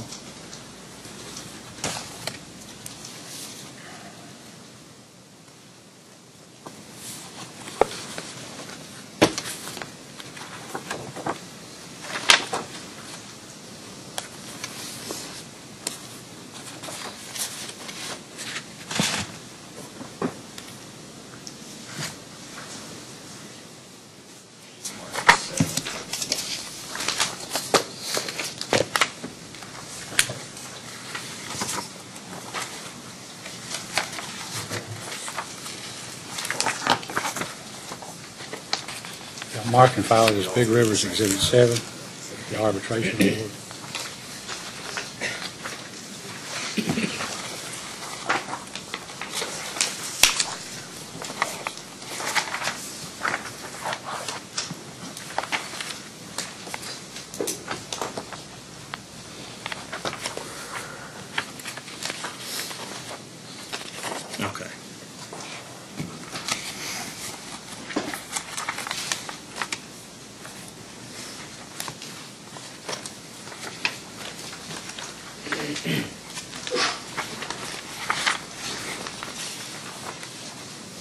Is this the arbitration and award that was entered in the case, dated, the cover page is letters dated May 31, 2012, and I think on page 5 of the award it appears that the decision is actually dated May 30, 2012. Is that correct? That's what it appears to be. And this is the arbitration award entered again in that the dispute between Big Rivers and Henderson over excess Henderson energy, correct? It was the arbitration that Big Rivers requested. And page 3, if you would turn to page 3.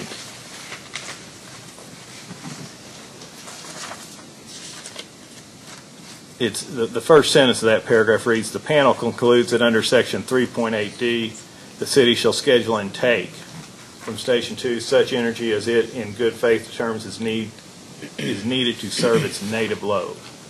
I'm sorry, I wasn't with you when you started. I'm Where sorry. are you? Page 3. Yes, sir. At the bottom. At the very bottom. Okay. That sentence reads, "The panel concludes that under Section 3.8D, the city shall schedule and take from Station 2 such energy as it, in good faith, determines is needed to serve its native load." So that sentence uses the term schedule and take, but in reference to the native load, correct? Yes. Are you aware of the arbitration panel ever using the phrase schedule and take in reference to energy that Henderson was to sell to third parties? I have no memory of your question in terms of being able to answer it.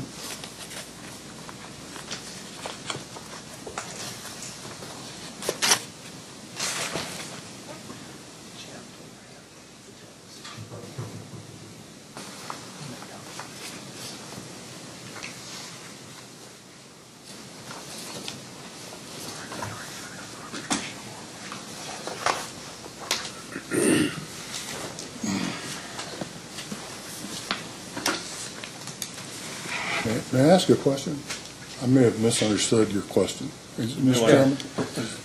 Yes, Did you it'll say help schedule? clarify it. I'm sorry? Yes, if it'll help clarify the situation, It may you help. may ask. It may help. Did you say scheduled and take? I asked whether the arbitration award says in it, uses the phrase schedule and take in reference to third-party sales. Okay. Thank you.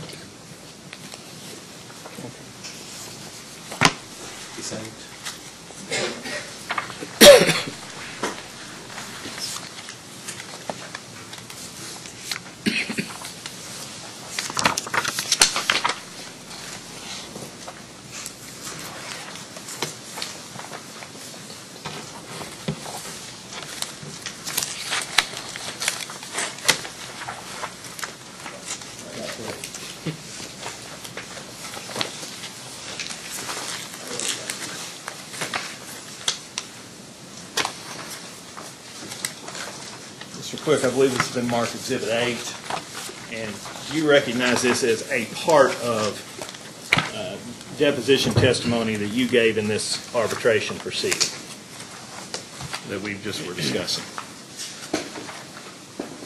Yes. And the date of the deposition is June 13, 2011, correct? Yes.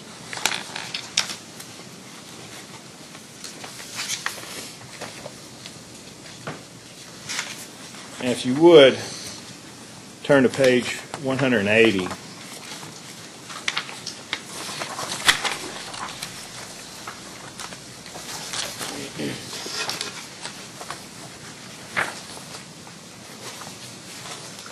And actually, if you would back up to actually page 173, because that gives a little context as to some of this examination.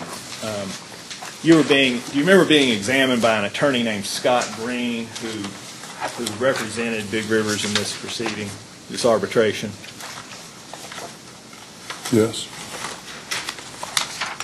And you remember where Mr. Green wanted to discuss with you examples or scenarios that if a certain amount of energy was generated and and Henderson's capacity reservation was X, and there was a third-party sale, how would that all go? You remember him asking those questions? I recall him asking me questions that were about numbers. Okay. And have you reviewed this deposition in the last couple of weeks? Yes, yes. Okay. And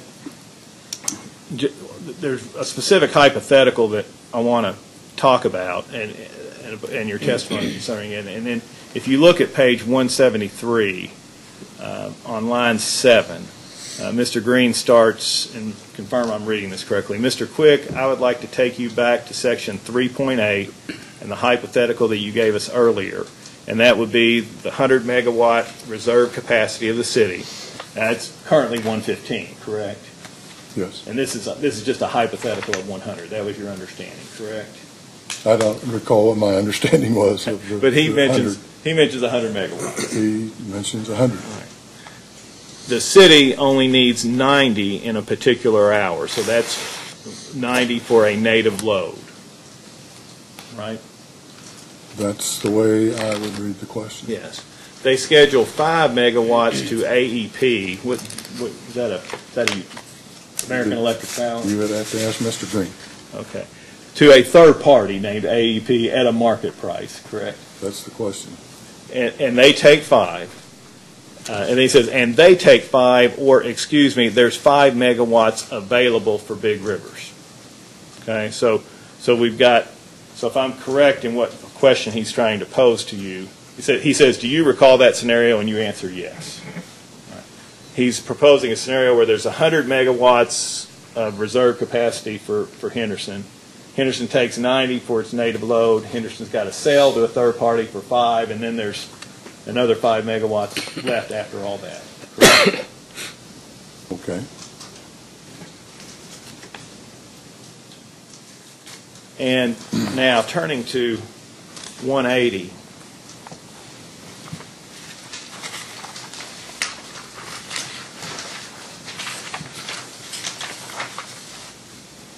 In regards to this 5 megawatts that was not used for the native load or the third-party sale, at the top of 180, Mr. Green asks, and what I'm trying to get at is, in your view, when does C ever come into play in any scenario? And then would you read your answer into the record, please, starting at line 4. I'm sorry, line 4? Yes, sir. Okay. In A, when you have energy not scheduled or taken, we do nothing, which is what we've done, nothing. And Big Rivers takes it. We can't make them take it. They're quick to point that out. But if they take it, they owe us $1.50 under C. Okay, and so we're talking about 3.8C of the power sales contract, correct? I believe so. And that provision talks about Big Rivers having the right to take and utilize excess Henderson energy if it pays $1.50 per megawatt and the variable cost, correct? Right. And that 3.8C allows Big Rivers to either do that or not do that at its discretion, correct? Correct. And that's what you meant here, where you said we can't make them take it, correct? Correct. The energy within our reserve capacity. Correct. Okay. And then turning to page 184. I'm sorry? Turning to page 184. Okay. I'll start with this question on line 13, and I'd ask you to read your answer. So in that scenario, just carrying it forward, if Henderson comes back to Big Rivers and says AEP is paying $35 for this 5 megawatts, we don't have a schedule for the other 5, but we're setting the price at $35 because we think that's the market price, and Big Rivers says no thank you, what happens to that 5 megawatts? And could you read your answer, please? Yes.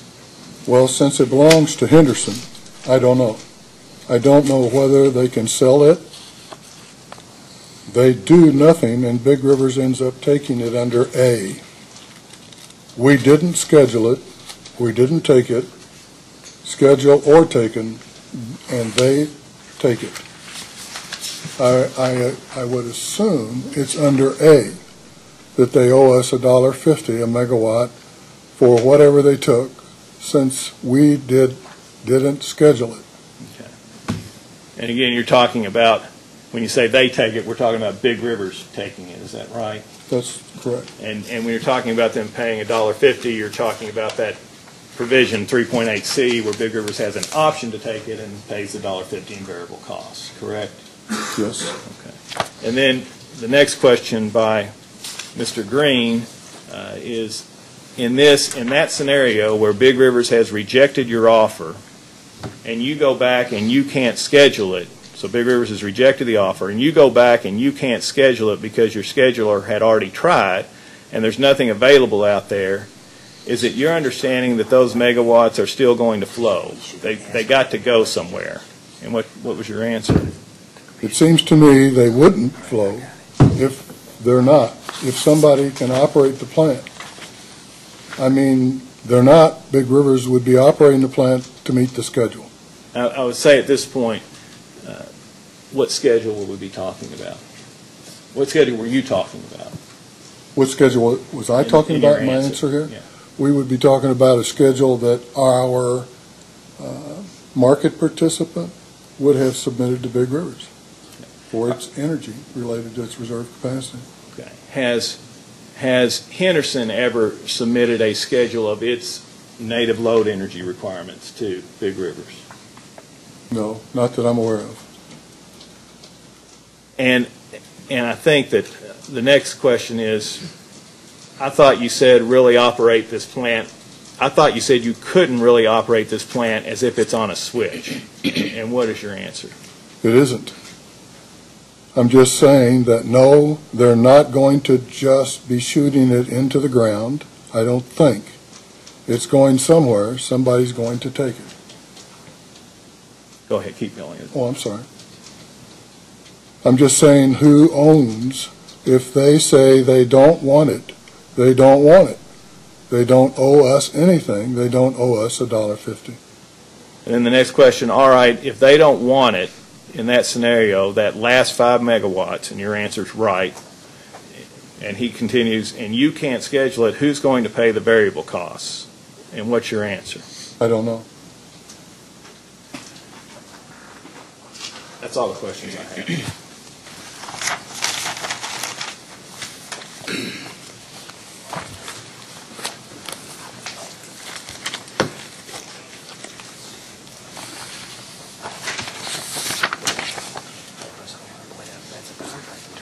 Any questions? Are you finished, Mr. Sullivan? Yes, sir. And did you admit? We did. It's marked and admitted as Exhibit 8. Mr. Staff? What, do you want to cross? Do you have any cross? He's our Well, I know. Do you have any redirect? Not at this time. Not at this time, no. We've got Mr. some Neal? cross. Thank you. Good morning, Mr. Quick. Good morning. In response provided by Henderson to Commission staff's request, there was a meeting that occurred October 26th of last year between Henderson and Big Rivers. Do you recall that meeting? Let me refer you then to Henderson's response to item 5 of Commission staff's first request. Could I have a copy? I don't have it. Oh, you don't? May I have a copy? Do you have a copy of Wasn't. Commission staff's first request? And we'll also be referring to Henderson's responses to Big River's request for information as well. I believe. Which one? PSC? I believe these are the correct ones. Do you have Can I approach? Yes, you may. I think these are the ones from the PSC.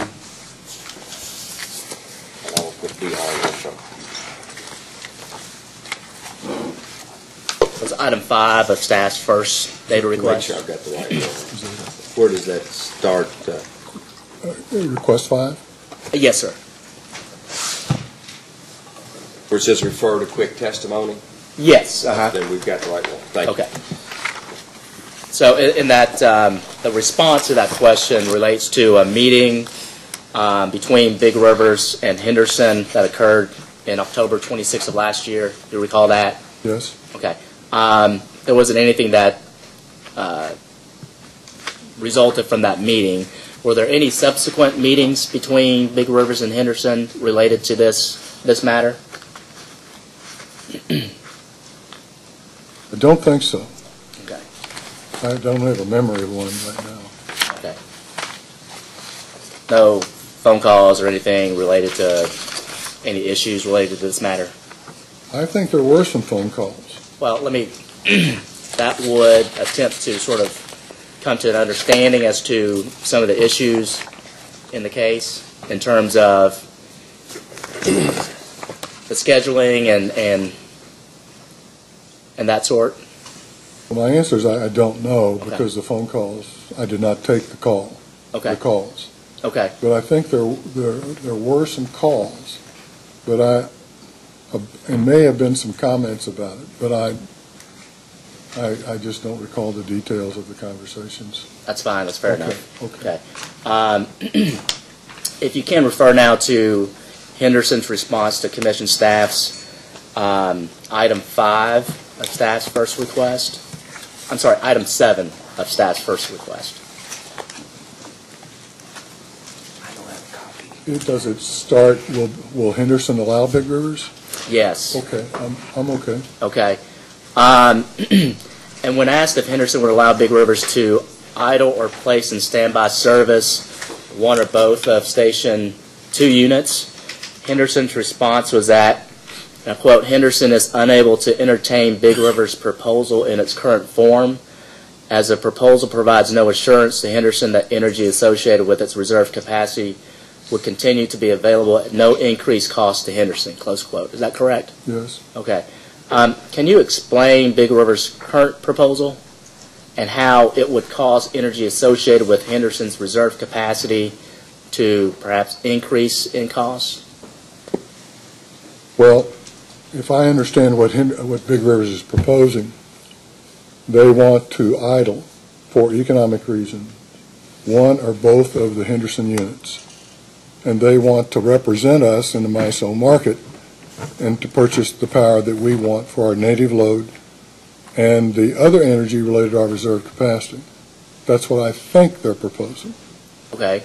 We own Henderson. The city of Henderson owns both of those Henderson units. So as an owner, we have, under the contract, we have the right of first call on both of those units. And that goes back to 1971 or 72 when the units were placed into service. That's not changed. If we follow Big Rivers into the MISO market, we become a buyer. And we lose our ownership rights to Station 2. We don't want to do that.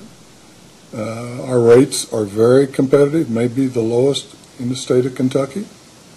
We have no interest in taking the same level of risk that Big Rivers is willing to take. Henderson did not register in MISO as a market participant. Big Rivers asserts that they represented for us or represent us. We never gave them the authority to do that, as far as I know. It's my understanding they registered both of our units into MISO without our approval. I just enter an objection simply because you've already ruled that this area of inquiry was irrelevant to this proceeding. I'll let him go ahead and answer, but can we finish this up? Sure. I don't see where it is relevant. Okay. Okay.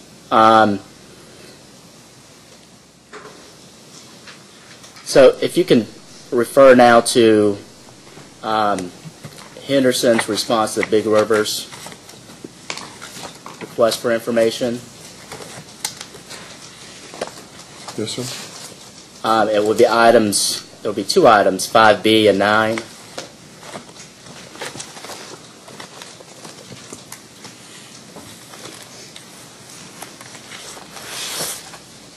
I'm sorry, did you say 5? 5B. Subpart.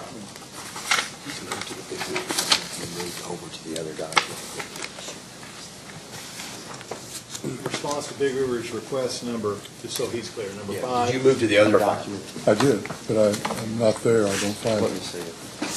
Oh, B is in boy, B's and boy, yes. and are you looking at the bottom of the page, item 5, B as in boy down at the bottom? Correct. I'm sorry. Correct, yeah. Yes, I'm there. So that, and also to Henderson's response to Big River's item number 9. Okay, if you can just, so the response to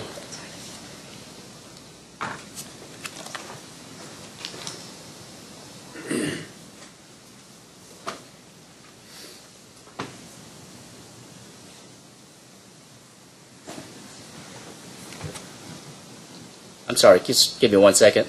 No, you go ahead.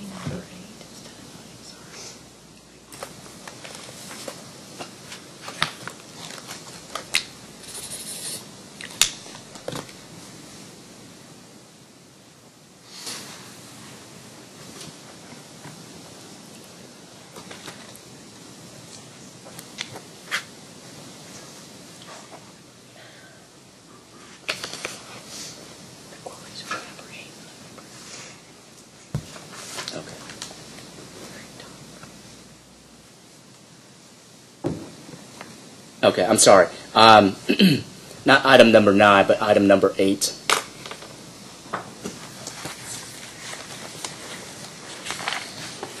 So Henderson's response to Big River's request for information, item 5B, states that beginning at line 16, Henderson's position is that excess Henderson energy as defined in section 38A of the power sales contract need not be generated unless Big Rivers wishes to exercise its contractual right to purchase that energy at the price of $1.50 per megawatt hours. Is that correct?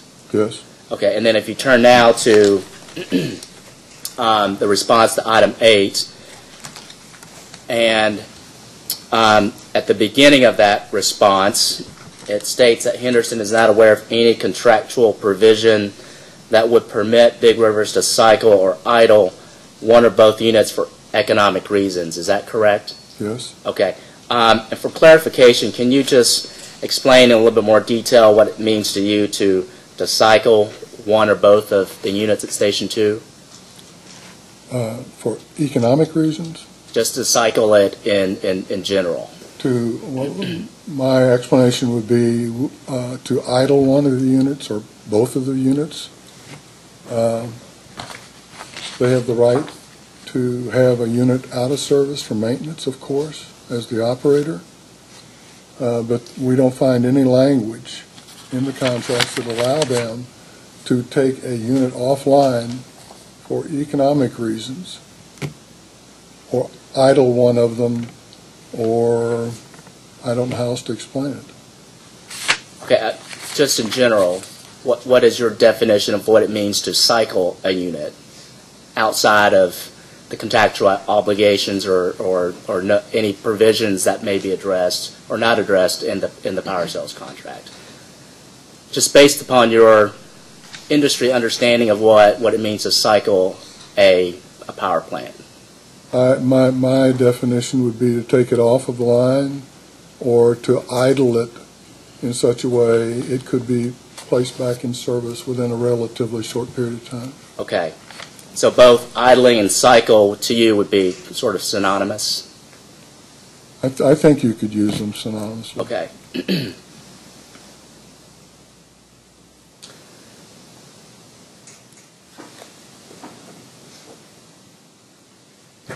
And you mentioned that there's, and I'm sorry, did you just state that there was nothing in the contract that would permit or authorize Big Rivers to idle or cycle one or both of the Station 2 units for economic reasons? Was that your testimony? Yes. We've asked Big Rivers to point us to the language that gives them the right to cycle or idle those units. So then, would that be Henderson's position then when Big River's proposal is that when it is not economic to do so, to not to either cycle or idle one or both of the Station 2 units so as to not generate any excess Henderson energy when it is not economic to do so. Do you understand my question? No, I'm sorry. Okay. So if Big River's position is that if it's allowed to either idle or cycle one or both of the Station 2 units when it is not economic to do so, so not to generate any excess Henderson energy. Okay, that's their proposal.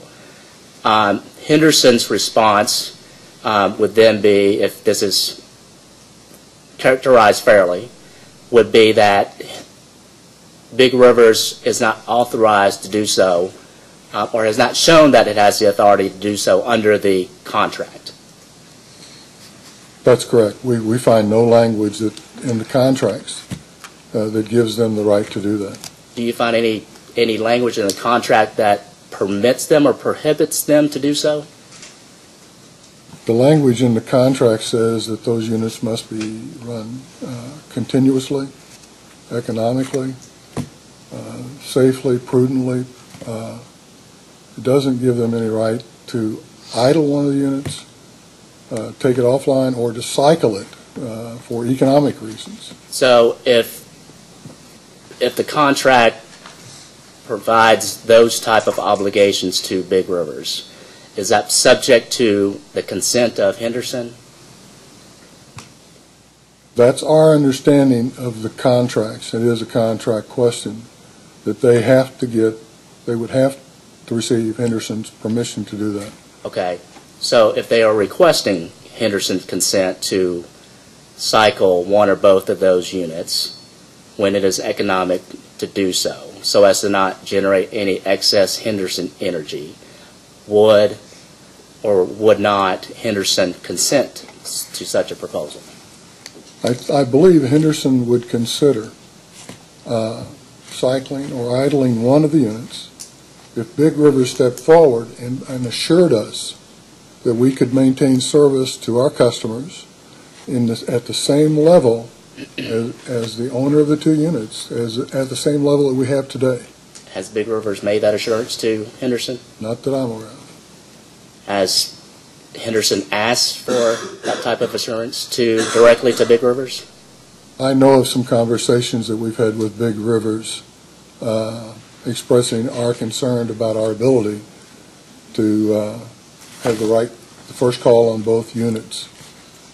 Given Big River's operation of these two units for the last 40-plus years, has there been any concerns raised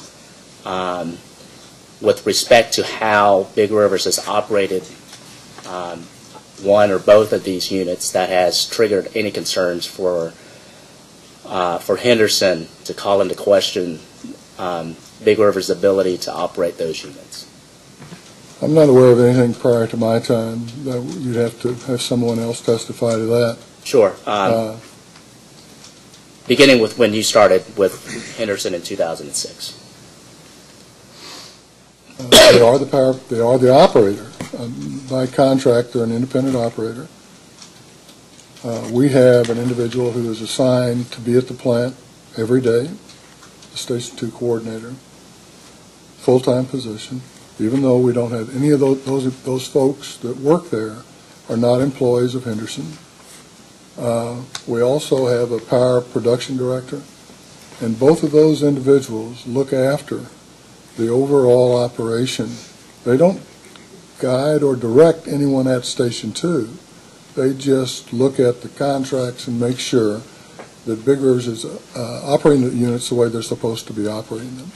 There's a great deal of conversation on a daily basis with the Station 2 coordinator, and there was with the director of power production.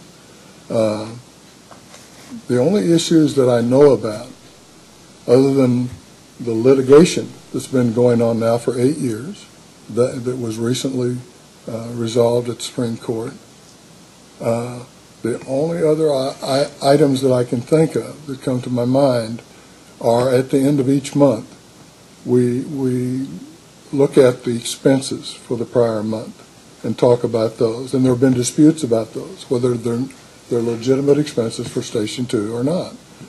So it's the settlement that takes place each month on expenses.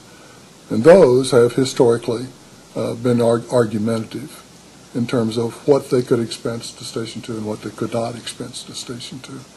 Does that rise to the level of that would trigger any sort of more significant questions or review by Henderson into the manner in which Big Rivers is operating or had been operating Station 2? I don't think so. Okay. I think we try to keep a close eye on the operations, and we know we're not there to be disruptive. Sure. Henderson has a vested interest in those two units, correct? Parties have a vested interest in both of those units. Okay.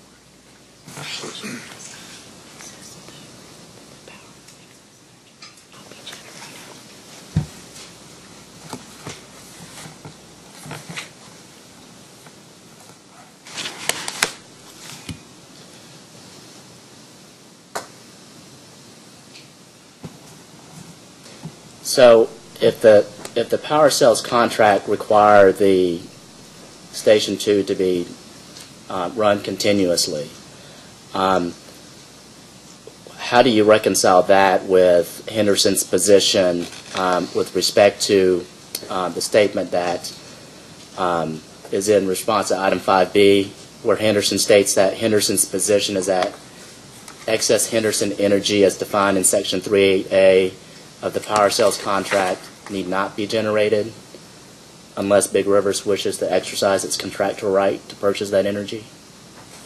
Well, I think I can only give you an example of how we view excess Henderson energy. And maybe that would help. I don't. Sure, just from your perspective. From our perspective.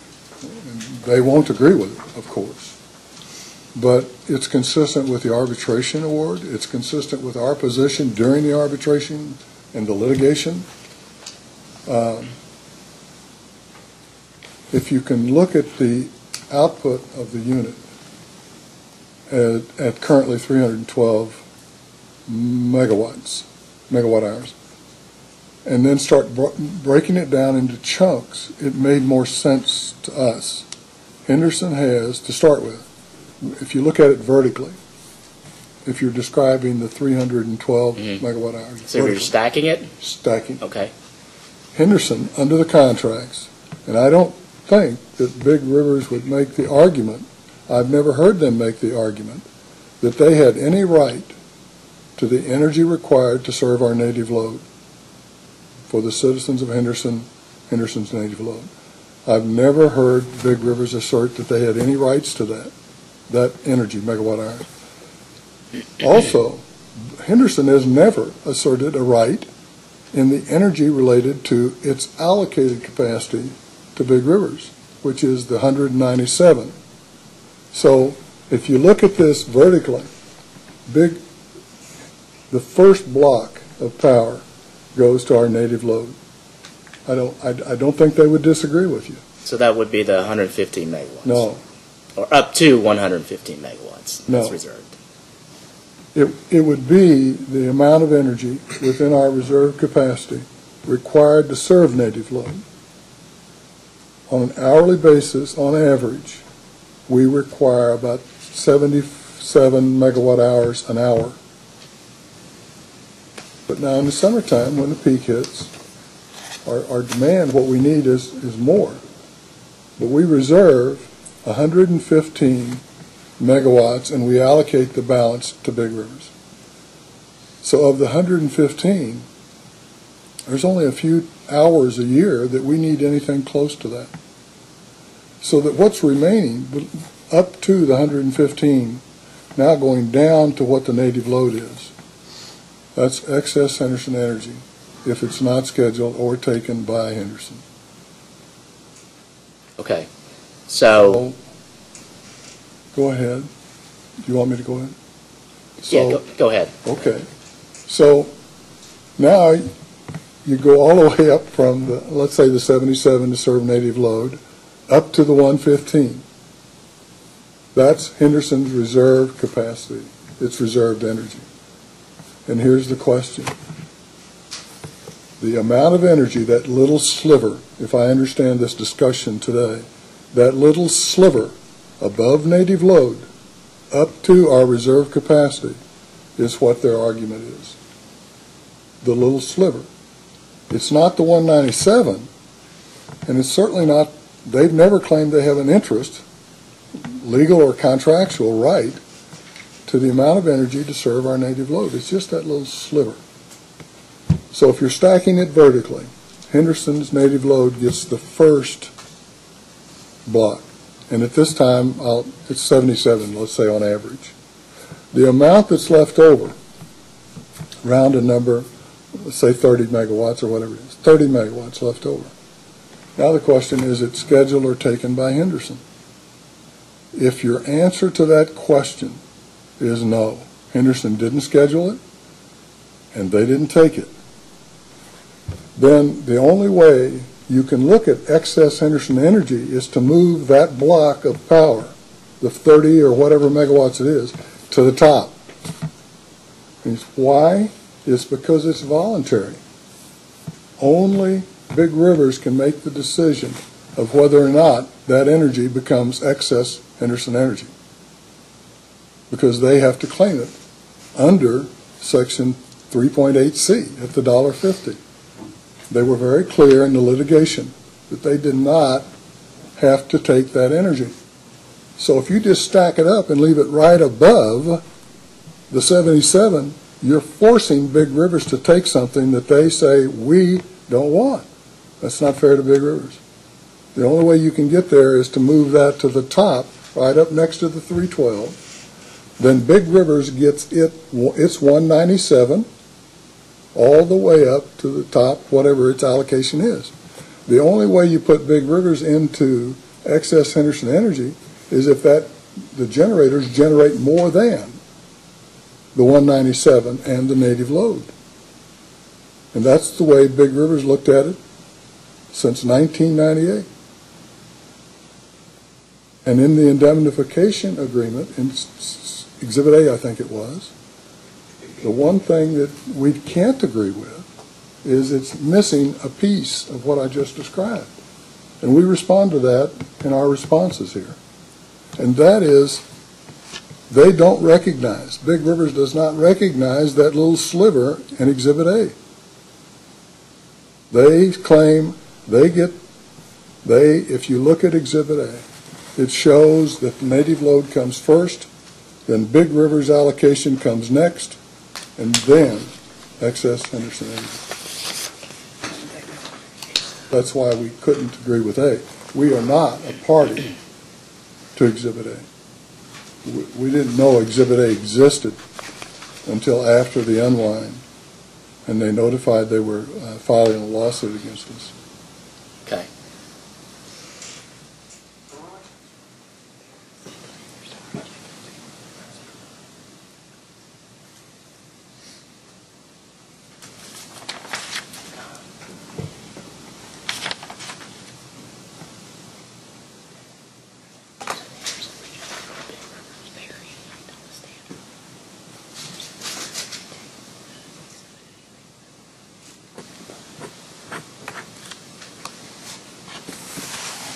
Can you refer now to Henderson response to Big River's information request, item 6? Yes, sir.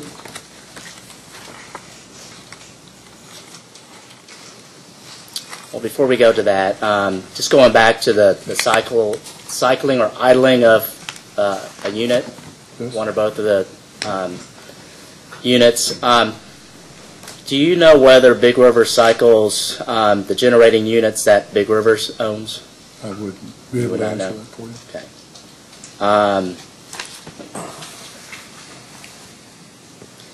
Can either of the units at Station 2 be operated at less than its rated capacity?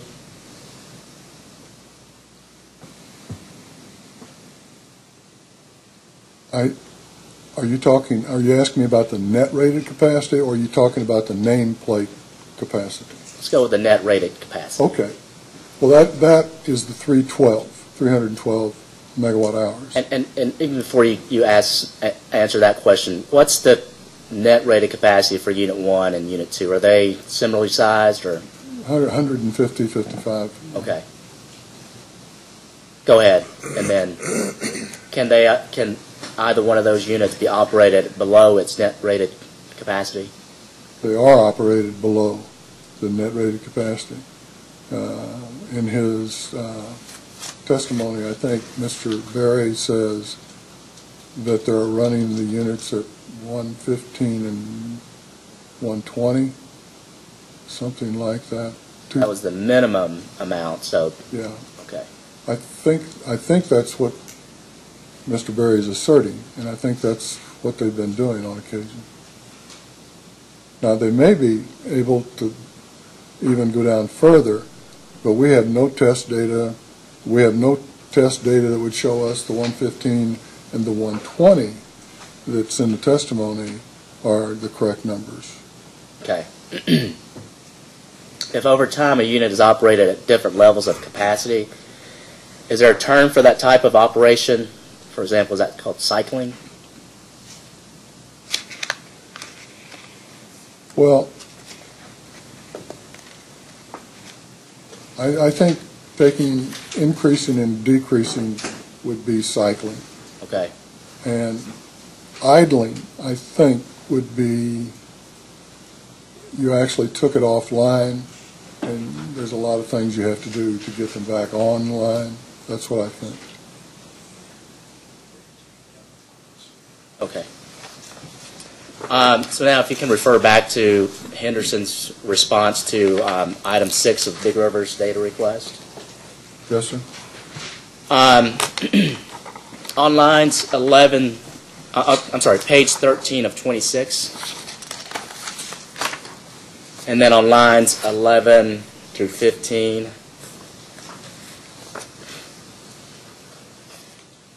Yes. Henderson states that, quote, in the event that Big Rivers elects for whatever reason to generate excess Henderson energy, close quote, or excess Henderson energy, quotes, i.e. energy which exceeds Henderson's native load, plus energy scheduled or taken by Henderson and is within Henderson's reserved capacity, then Henderson contends that Big Rivers is responsible for the variable cost of producing any such energy. That's what the response says, correct? Yes. Okay. Can you confirm that this statement means that Henderson disclaims responsibility for the cost of generating a portion of the energy associated with its reserved capacity? Yes. If it's generated. Okay. And if you can refer back to, I believe it was Big River's Exhibit 7, page,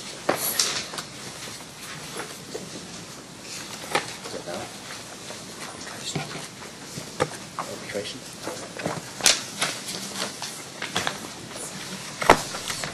Big River's Exhibit 7, which is the arbitration decision, the opinion. Do you have that? Yes, sir. Okay, on page 3 of that opinion, at the bottom, last paragraph, beginning in the second sentence, I believe, says when city does not require all of the capacity in good faith reserved to serve its native load, the excess energy shall be considered to belong to city, which it may offer to third parties subject to Big River's first right to purchase such energy. Can you explain then how Big River's position, Henderson's position, as stated in its response to item 6 of Big River's data request, how that position does not conflict with the language that I just quoted in the arbitration proceeding? Well, our understanding of the arbitration decision was that if we scheduled the energy, we had to take a bona fide offer back to Big Rivers, and they had a reasonable amount of time to decide whether or not they wanted to match the offer for the energy that we were going to schedule. If they elected not to take it, then we, of course, would sell it to the bona fide offer. But that doesn't require us to generate the energy. If we didn't schedule it or we didn't take it, then it's excess Henderson energy by definition, and they have the option to decide whether or not they want it. And if they want it under C, I think 3.8C, they would have to pay the variable cost and $1.50 if they generate it. Okay, so to the extent that if it was scheduled or taken by Henderson, then Henderson's position is that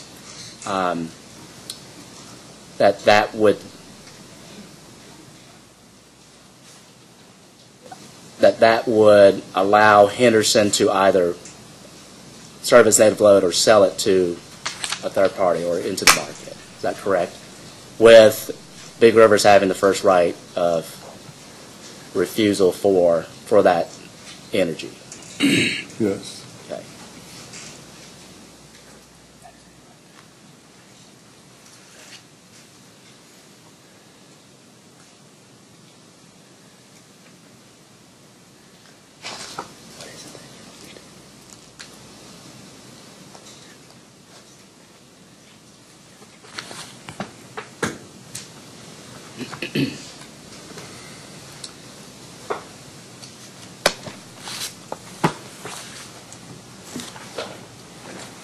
Can you refer now to Henderson's response to Big River's request for information, item 10?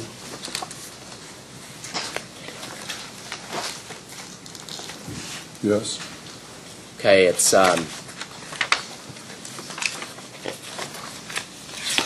you turn to page 22 of 26.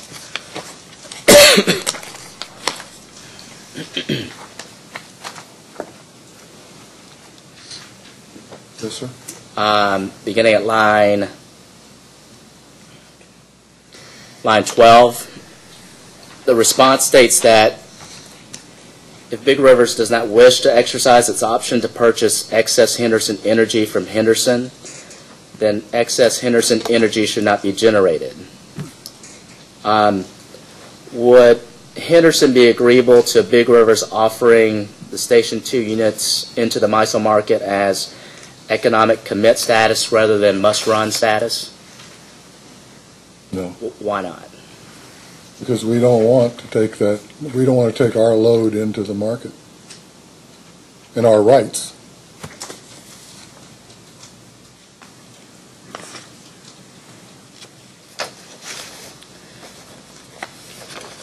But aren't the units being offered into the MISO market currently? I don't know if I can answer your question based upon 30 minutes ago and when we were talking about MISO. Well, doesn't Big Rivers offer Station 2, Units 1 and 2, into the MISO market? I would suggest that you would have to ask that question of Big Rivers. Okay. I'm not trying, I'm just suggesting that's who you should ask that question of. So is it your position that you do not know, or? I do not know for sure.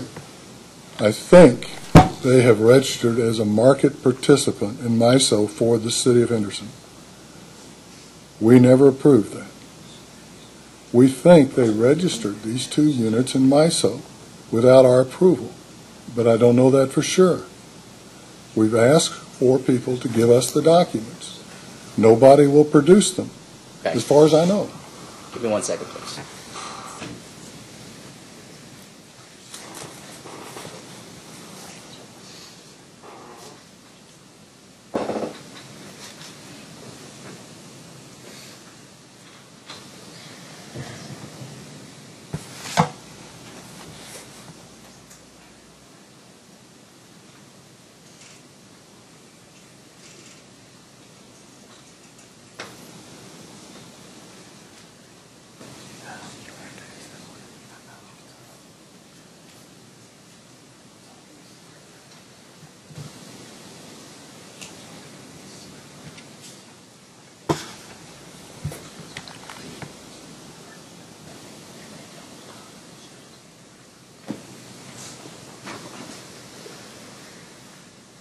Can you give me 1 second?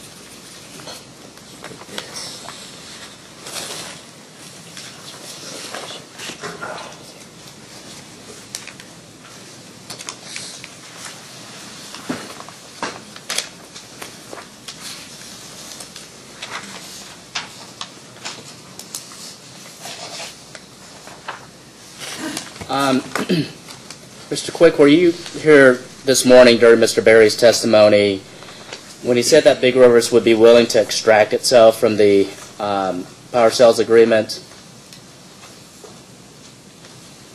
if he were able to do so, if Big Rivers were able to do so? I heard his response, but I thought he was suggesting that all of the Station 2 agreements and contracts, he would want to get out of the whole thing. Maybe Okay. I misunderstood his testimony. So is Henderson similarly willing to extract itself from those contracts and subsequent amendments with Big Rivers as well? I don't think so. Okay. Can you explain why Henderson would not be willing to do that? System reliability, we're the owner. Our rates are good. It's for system reliability. When you say system reliability, is that because Henderson would not be able to find another entity to operate those units? I don't know that. I don't know if they could find another operator to operate those units. What do you mean by for system reliability? I'm talking about being able to serve our customers. We have the 2 generators. We have first call on both units. If something happens, we fall back to the second unit. And just for the ability to serve our customers, we would want to keep the ownership of those 2 units as long as possible. Because the cost of those units, if we had to go build them or replace them, is going to be a problem in terms of rates for our customers.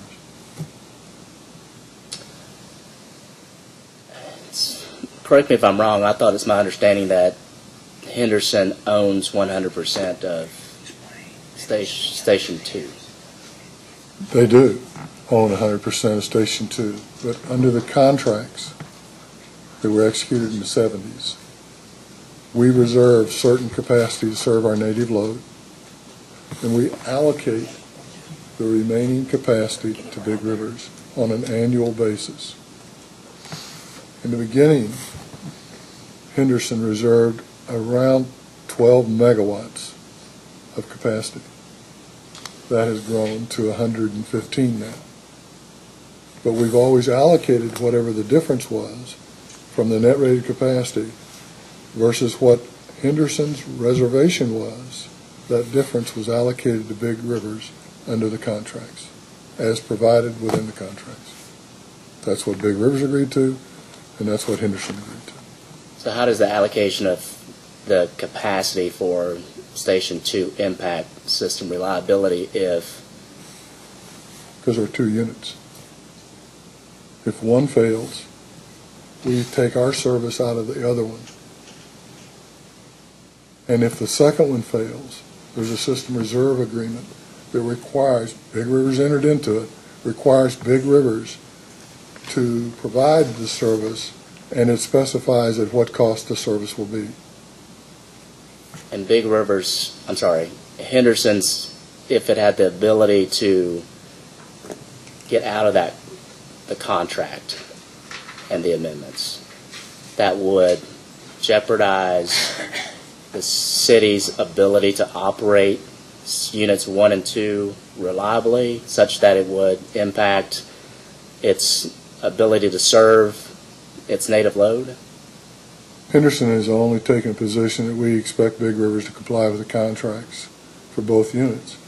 The useful life of both units is somewhat shortened right now, and at some point in the very near future, we're going to have to replace or come up with a fallback for that generation to serve our customers.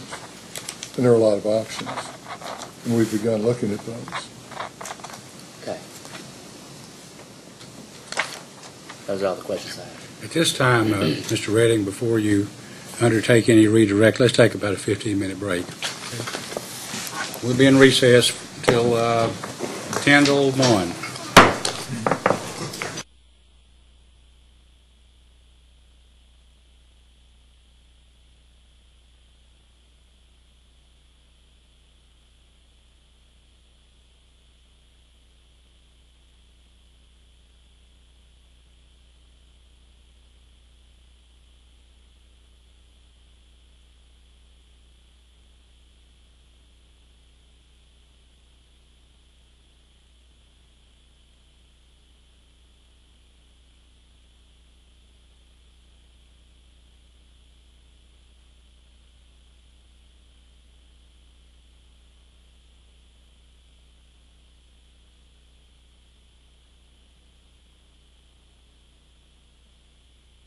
Conduct a redirect examination. No, Mr. Chairman. Any questions, Mr. Sullivan? Should I say just one? Say just one, and you never know. Mr. Quick, you testified that Henderson had requested documents that Big Rivers had concerning Big Rivers registering as a market participant in MISO for Station 2. You remember talking about that during your testimony, and the Big Rivers had not produced those documents. Yes. So I'm correct that you're not aware that Big Rivers has indeed provided those documents to Henderson's lawyer? You're not aware of that? I have not seen them. I'm not saying they're not there. Okay. I'm telling you that I have not seen them. Okay. Okay. That's my only question. Yes, sir. Okay. Mr. Nan, anything further? Nothing further, Your Honor. Mr. Cicero? Staff asked a question about reliability, okay? And I think it was in reference to if Henderson had the ability to extract themselves from the contract, would they do it? And you said no because of reliability. Is that correct? I think that's what I said.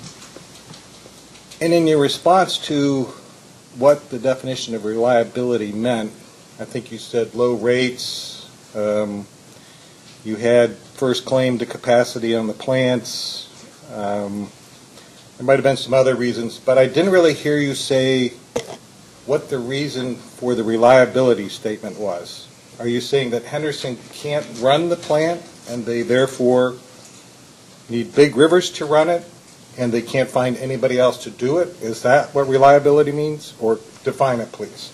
Well, what I should have said is just providing service to our customers in terms of being reliable and fallback for one unit over the other unit, both units. Henderson is not proposing that those units be shut down. That wasn't my question. I'm sorry?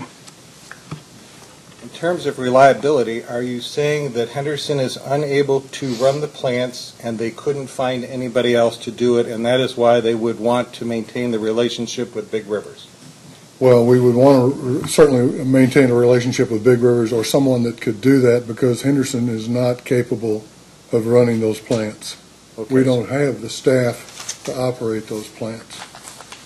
So in terms of if there was another party that was just as capable of Big Rivers, then Henderson wouldn't have a problem extracting themselves and Big Rivers out of this agreement. I don't know why they would have an objection to that. Okay. Can we go back to Big Rivers number 7? I think this is the AAA or the American Arbitration, page 3. In your responses, you continue to talk about not scheduled and not taken. And in that first or that last paragraph that everybody has referred to so far, it starts with, the panel concludes that under section 3.8D, the city shall schedule and take from Station 2 such energy as it in good faith determines is needed to serve its native load. So if I read that correctly, Henderson is required to schedule and take whatever it determines it needs to service its native load. Is that correct? That's the way I would read it. So when the city does not require all of the capacity it in good faith reserved to serve its native load, the excess energy shall be considered to belong to the city. In taking that paragraph as a whole, I can read that no other way than whether there is no way that the city could not schedule or take the native load that they've said is theirs. In other words, if they've said that their native load is 90 kilowatts, then that's what their native load is, and they're responsible even if they take only 75. Would you agree with that statement based on this paragraph? If we had scheduled it for the native load, It says you're required to schedule and take. I would think they would be required to schedule it and take it and do something with it. There's going to be times when they can't provide that to native load because they want something else. Following up on that, Uh-huh. then if they don't take it and Big Rivers elects not to take it, who's responsible for the variable costs? If the energy is generated Mhm. and they have to maintain the minimums that they're apparently describing in this proceeding, they're going to have to generate it and take it. That's what in their reserve capacity. But it's Henderson's responsibility to reserve and take the native load. That's what it says. Just to the native load. I agree with that. I think that's what it says. Okay, so if you don't take, if you reserve and schedule on a day that you believe it's going to be 90 or whatever it is, I'm not sure how you, for some reason it only comes out to be 85. Who's responsible for the variable costs on that 5 megawatt difference? Henderson would be. Henderson would be. So you, If they scheduled it. well, it says they're required to So, schedule it. Yes. So in that scenario, that 5 megawatts is Henderson.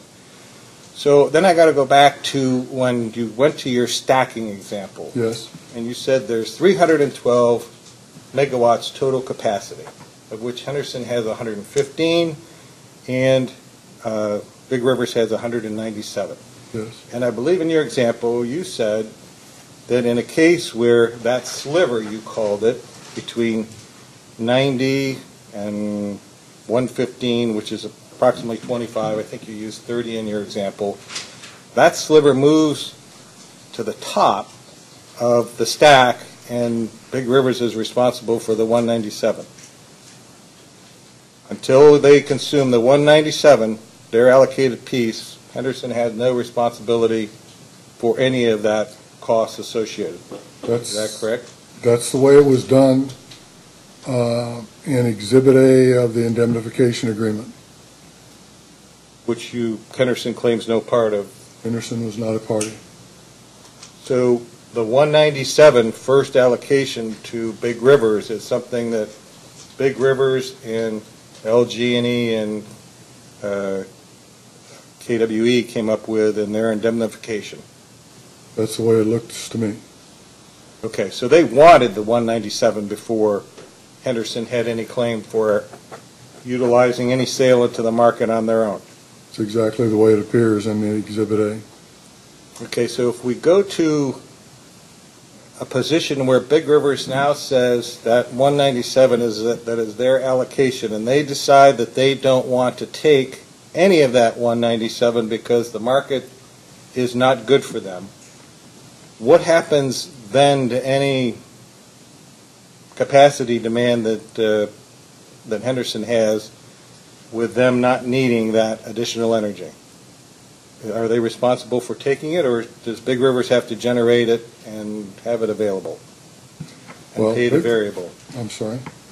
And pay the variable associated, the variable cost? They have to maintain the units in continuous operation, safe and economical, and the minimum output, they say, is 115 for one unit, 120 for the other one. So the 197, they wouldn't have to generate all of it, but they would have to generate that small block that they say you can't take it. They can't reduce the output lower than the 235, the 115 plus the 120. That's what they said. And they don't want that. If I understand what they're saying, they don't even want that. Well, if you had, as an example presented in their exhibit that showed a total loss of $12 million associated with generation, of which they're consuming, or they're being responsible for 7.9 approximately, and Henderson's responsible for 4 million of that number, or whatever those two add up to be.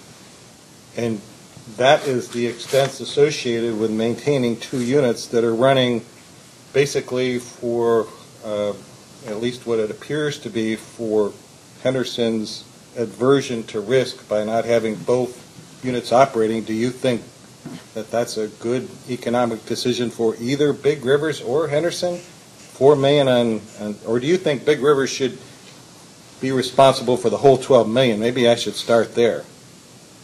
Well, Big Rivers, when they were selling it in the market, they didn't have a problem at all. It's only recently, where the market was down, that they had a problem. That's when they changed their calculation of excess Henderson energy.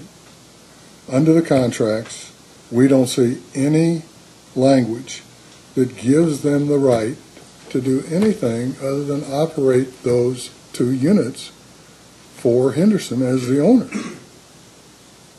Continuous operation, I think, are the two words that's used. In the contract, continuous operation. Continuous operation. It doesn't say cycling. It doesn't say idling. It doesn't say for economic reasons. So your contention is that Big River should eat the $12 million, their ratepayers should. Do you think that's a good economic decision? No. Regardless of what it says in the contract, because apparently the parties are not talking as much as they should be talking. You've got a disagreement over the definition of excess Henderson energy.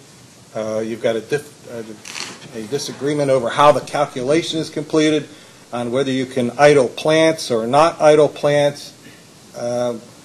This whole that's why I asked the question in the first place, as far as an extraction by one party or the other party, because you're living under a 47-year-old agreement, and the parties can't seem to agree what the contract says, which, even going through the arbitration agreement and the decision by the Supreme Court, there's still enough ambiguity in the contract to say that nobody knows what the definition of certain terms are.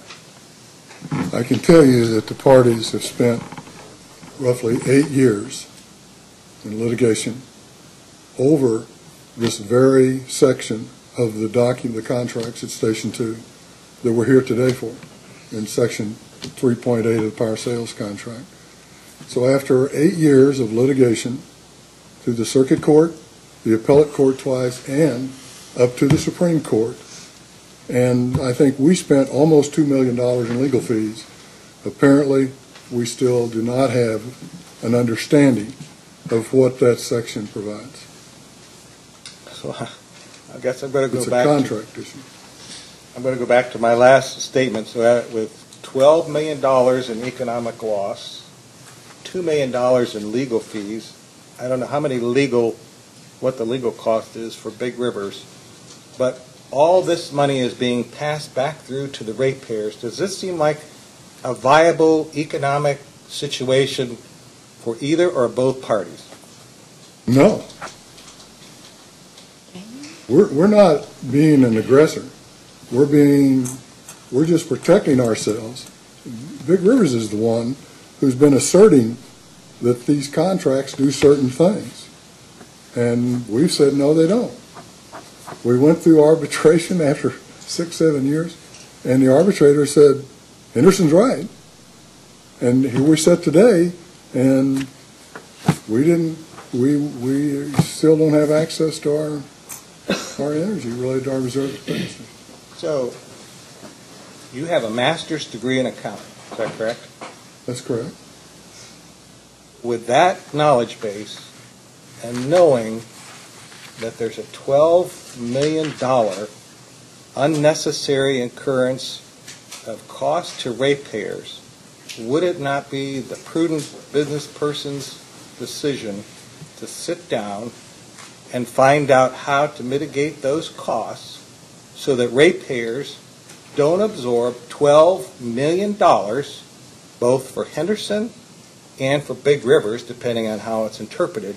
Wouldn't that be the most prudent approach to this whole situation? Sure.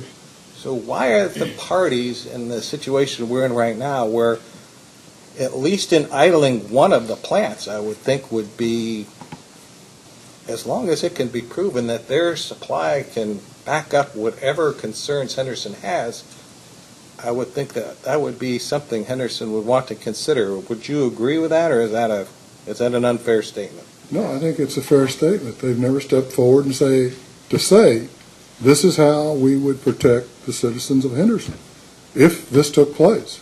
We don't want to become a customer of Big Rivers. And if I understand what they're proposing, that's exactly what it would be. They would be representing us in an energy market, and they would idle one or both units. I don't have any further comments. Mr. Lodge, Mr. Chairman. I was just one. You talked about the useful life of these plants. When's that? Where are we at with that? Because I didn't really think about that till you mentioned it. Well, our guess, Commissioner, is something's got to be done in the next 5 to 10 years. I mean, it's just a guess. Well, I'd say the way they're operating, it'd be closer to 5 than 10. But yeah, that's kind of what I had in mind.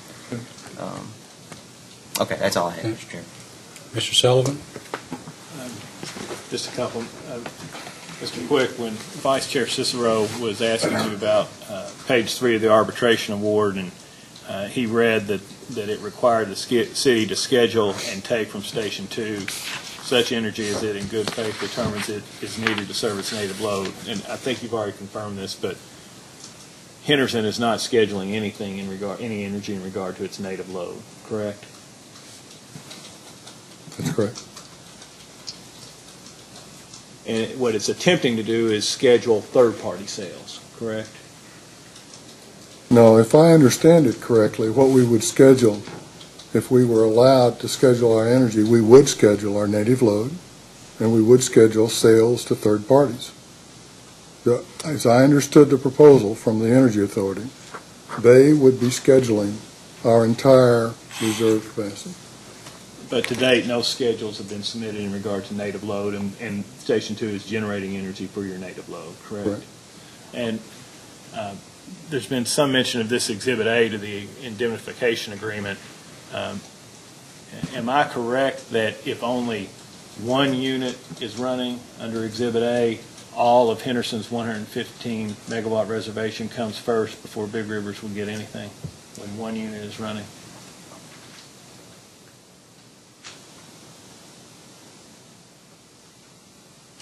Not necessarily. It would depend on what the native load was and whether or not we scheduled energy. Whatever was left over, if we didn't schedule any energy, then that would be out of Big River's allocation. Now, we'll just, Exhibit A's in the record. Okay.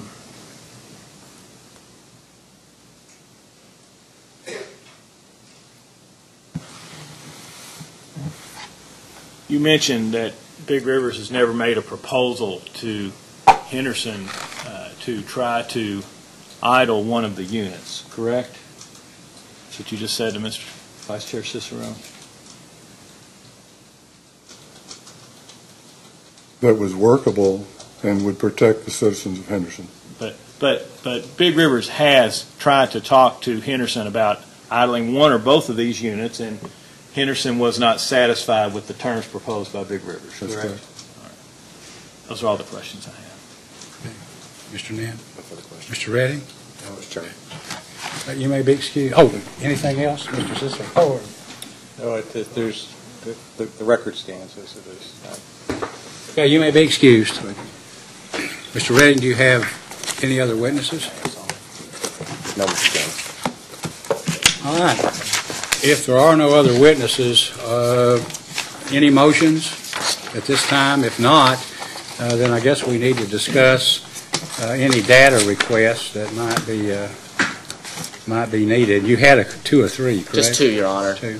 How long do you think it would take you to reduce those to writing and serve them upon, I guess, Big Rivers? They were both on Big Rivers. Is that? I could file into the record probably as today is Tuesday, so Thursday, by Thursday. Well, if staff can file the data request by Thursday, could Big Rivers answer by Wednesday of next week? That would give you roughly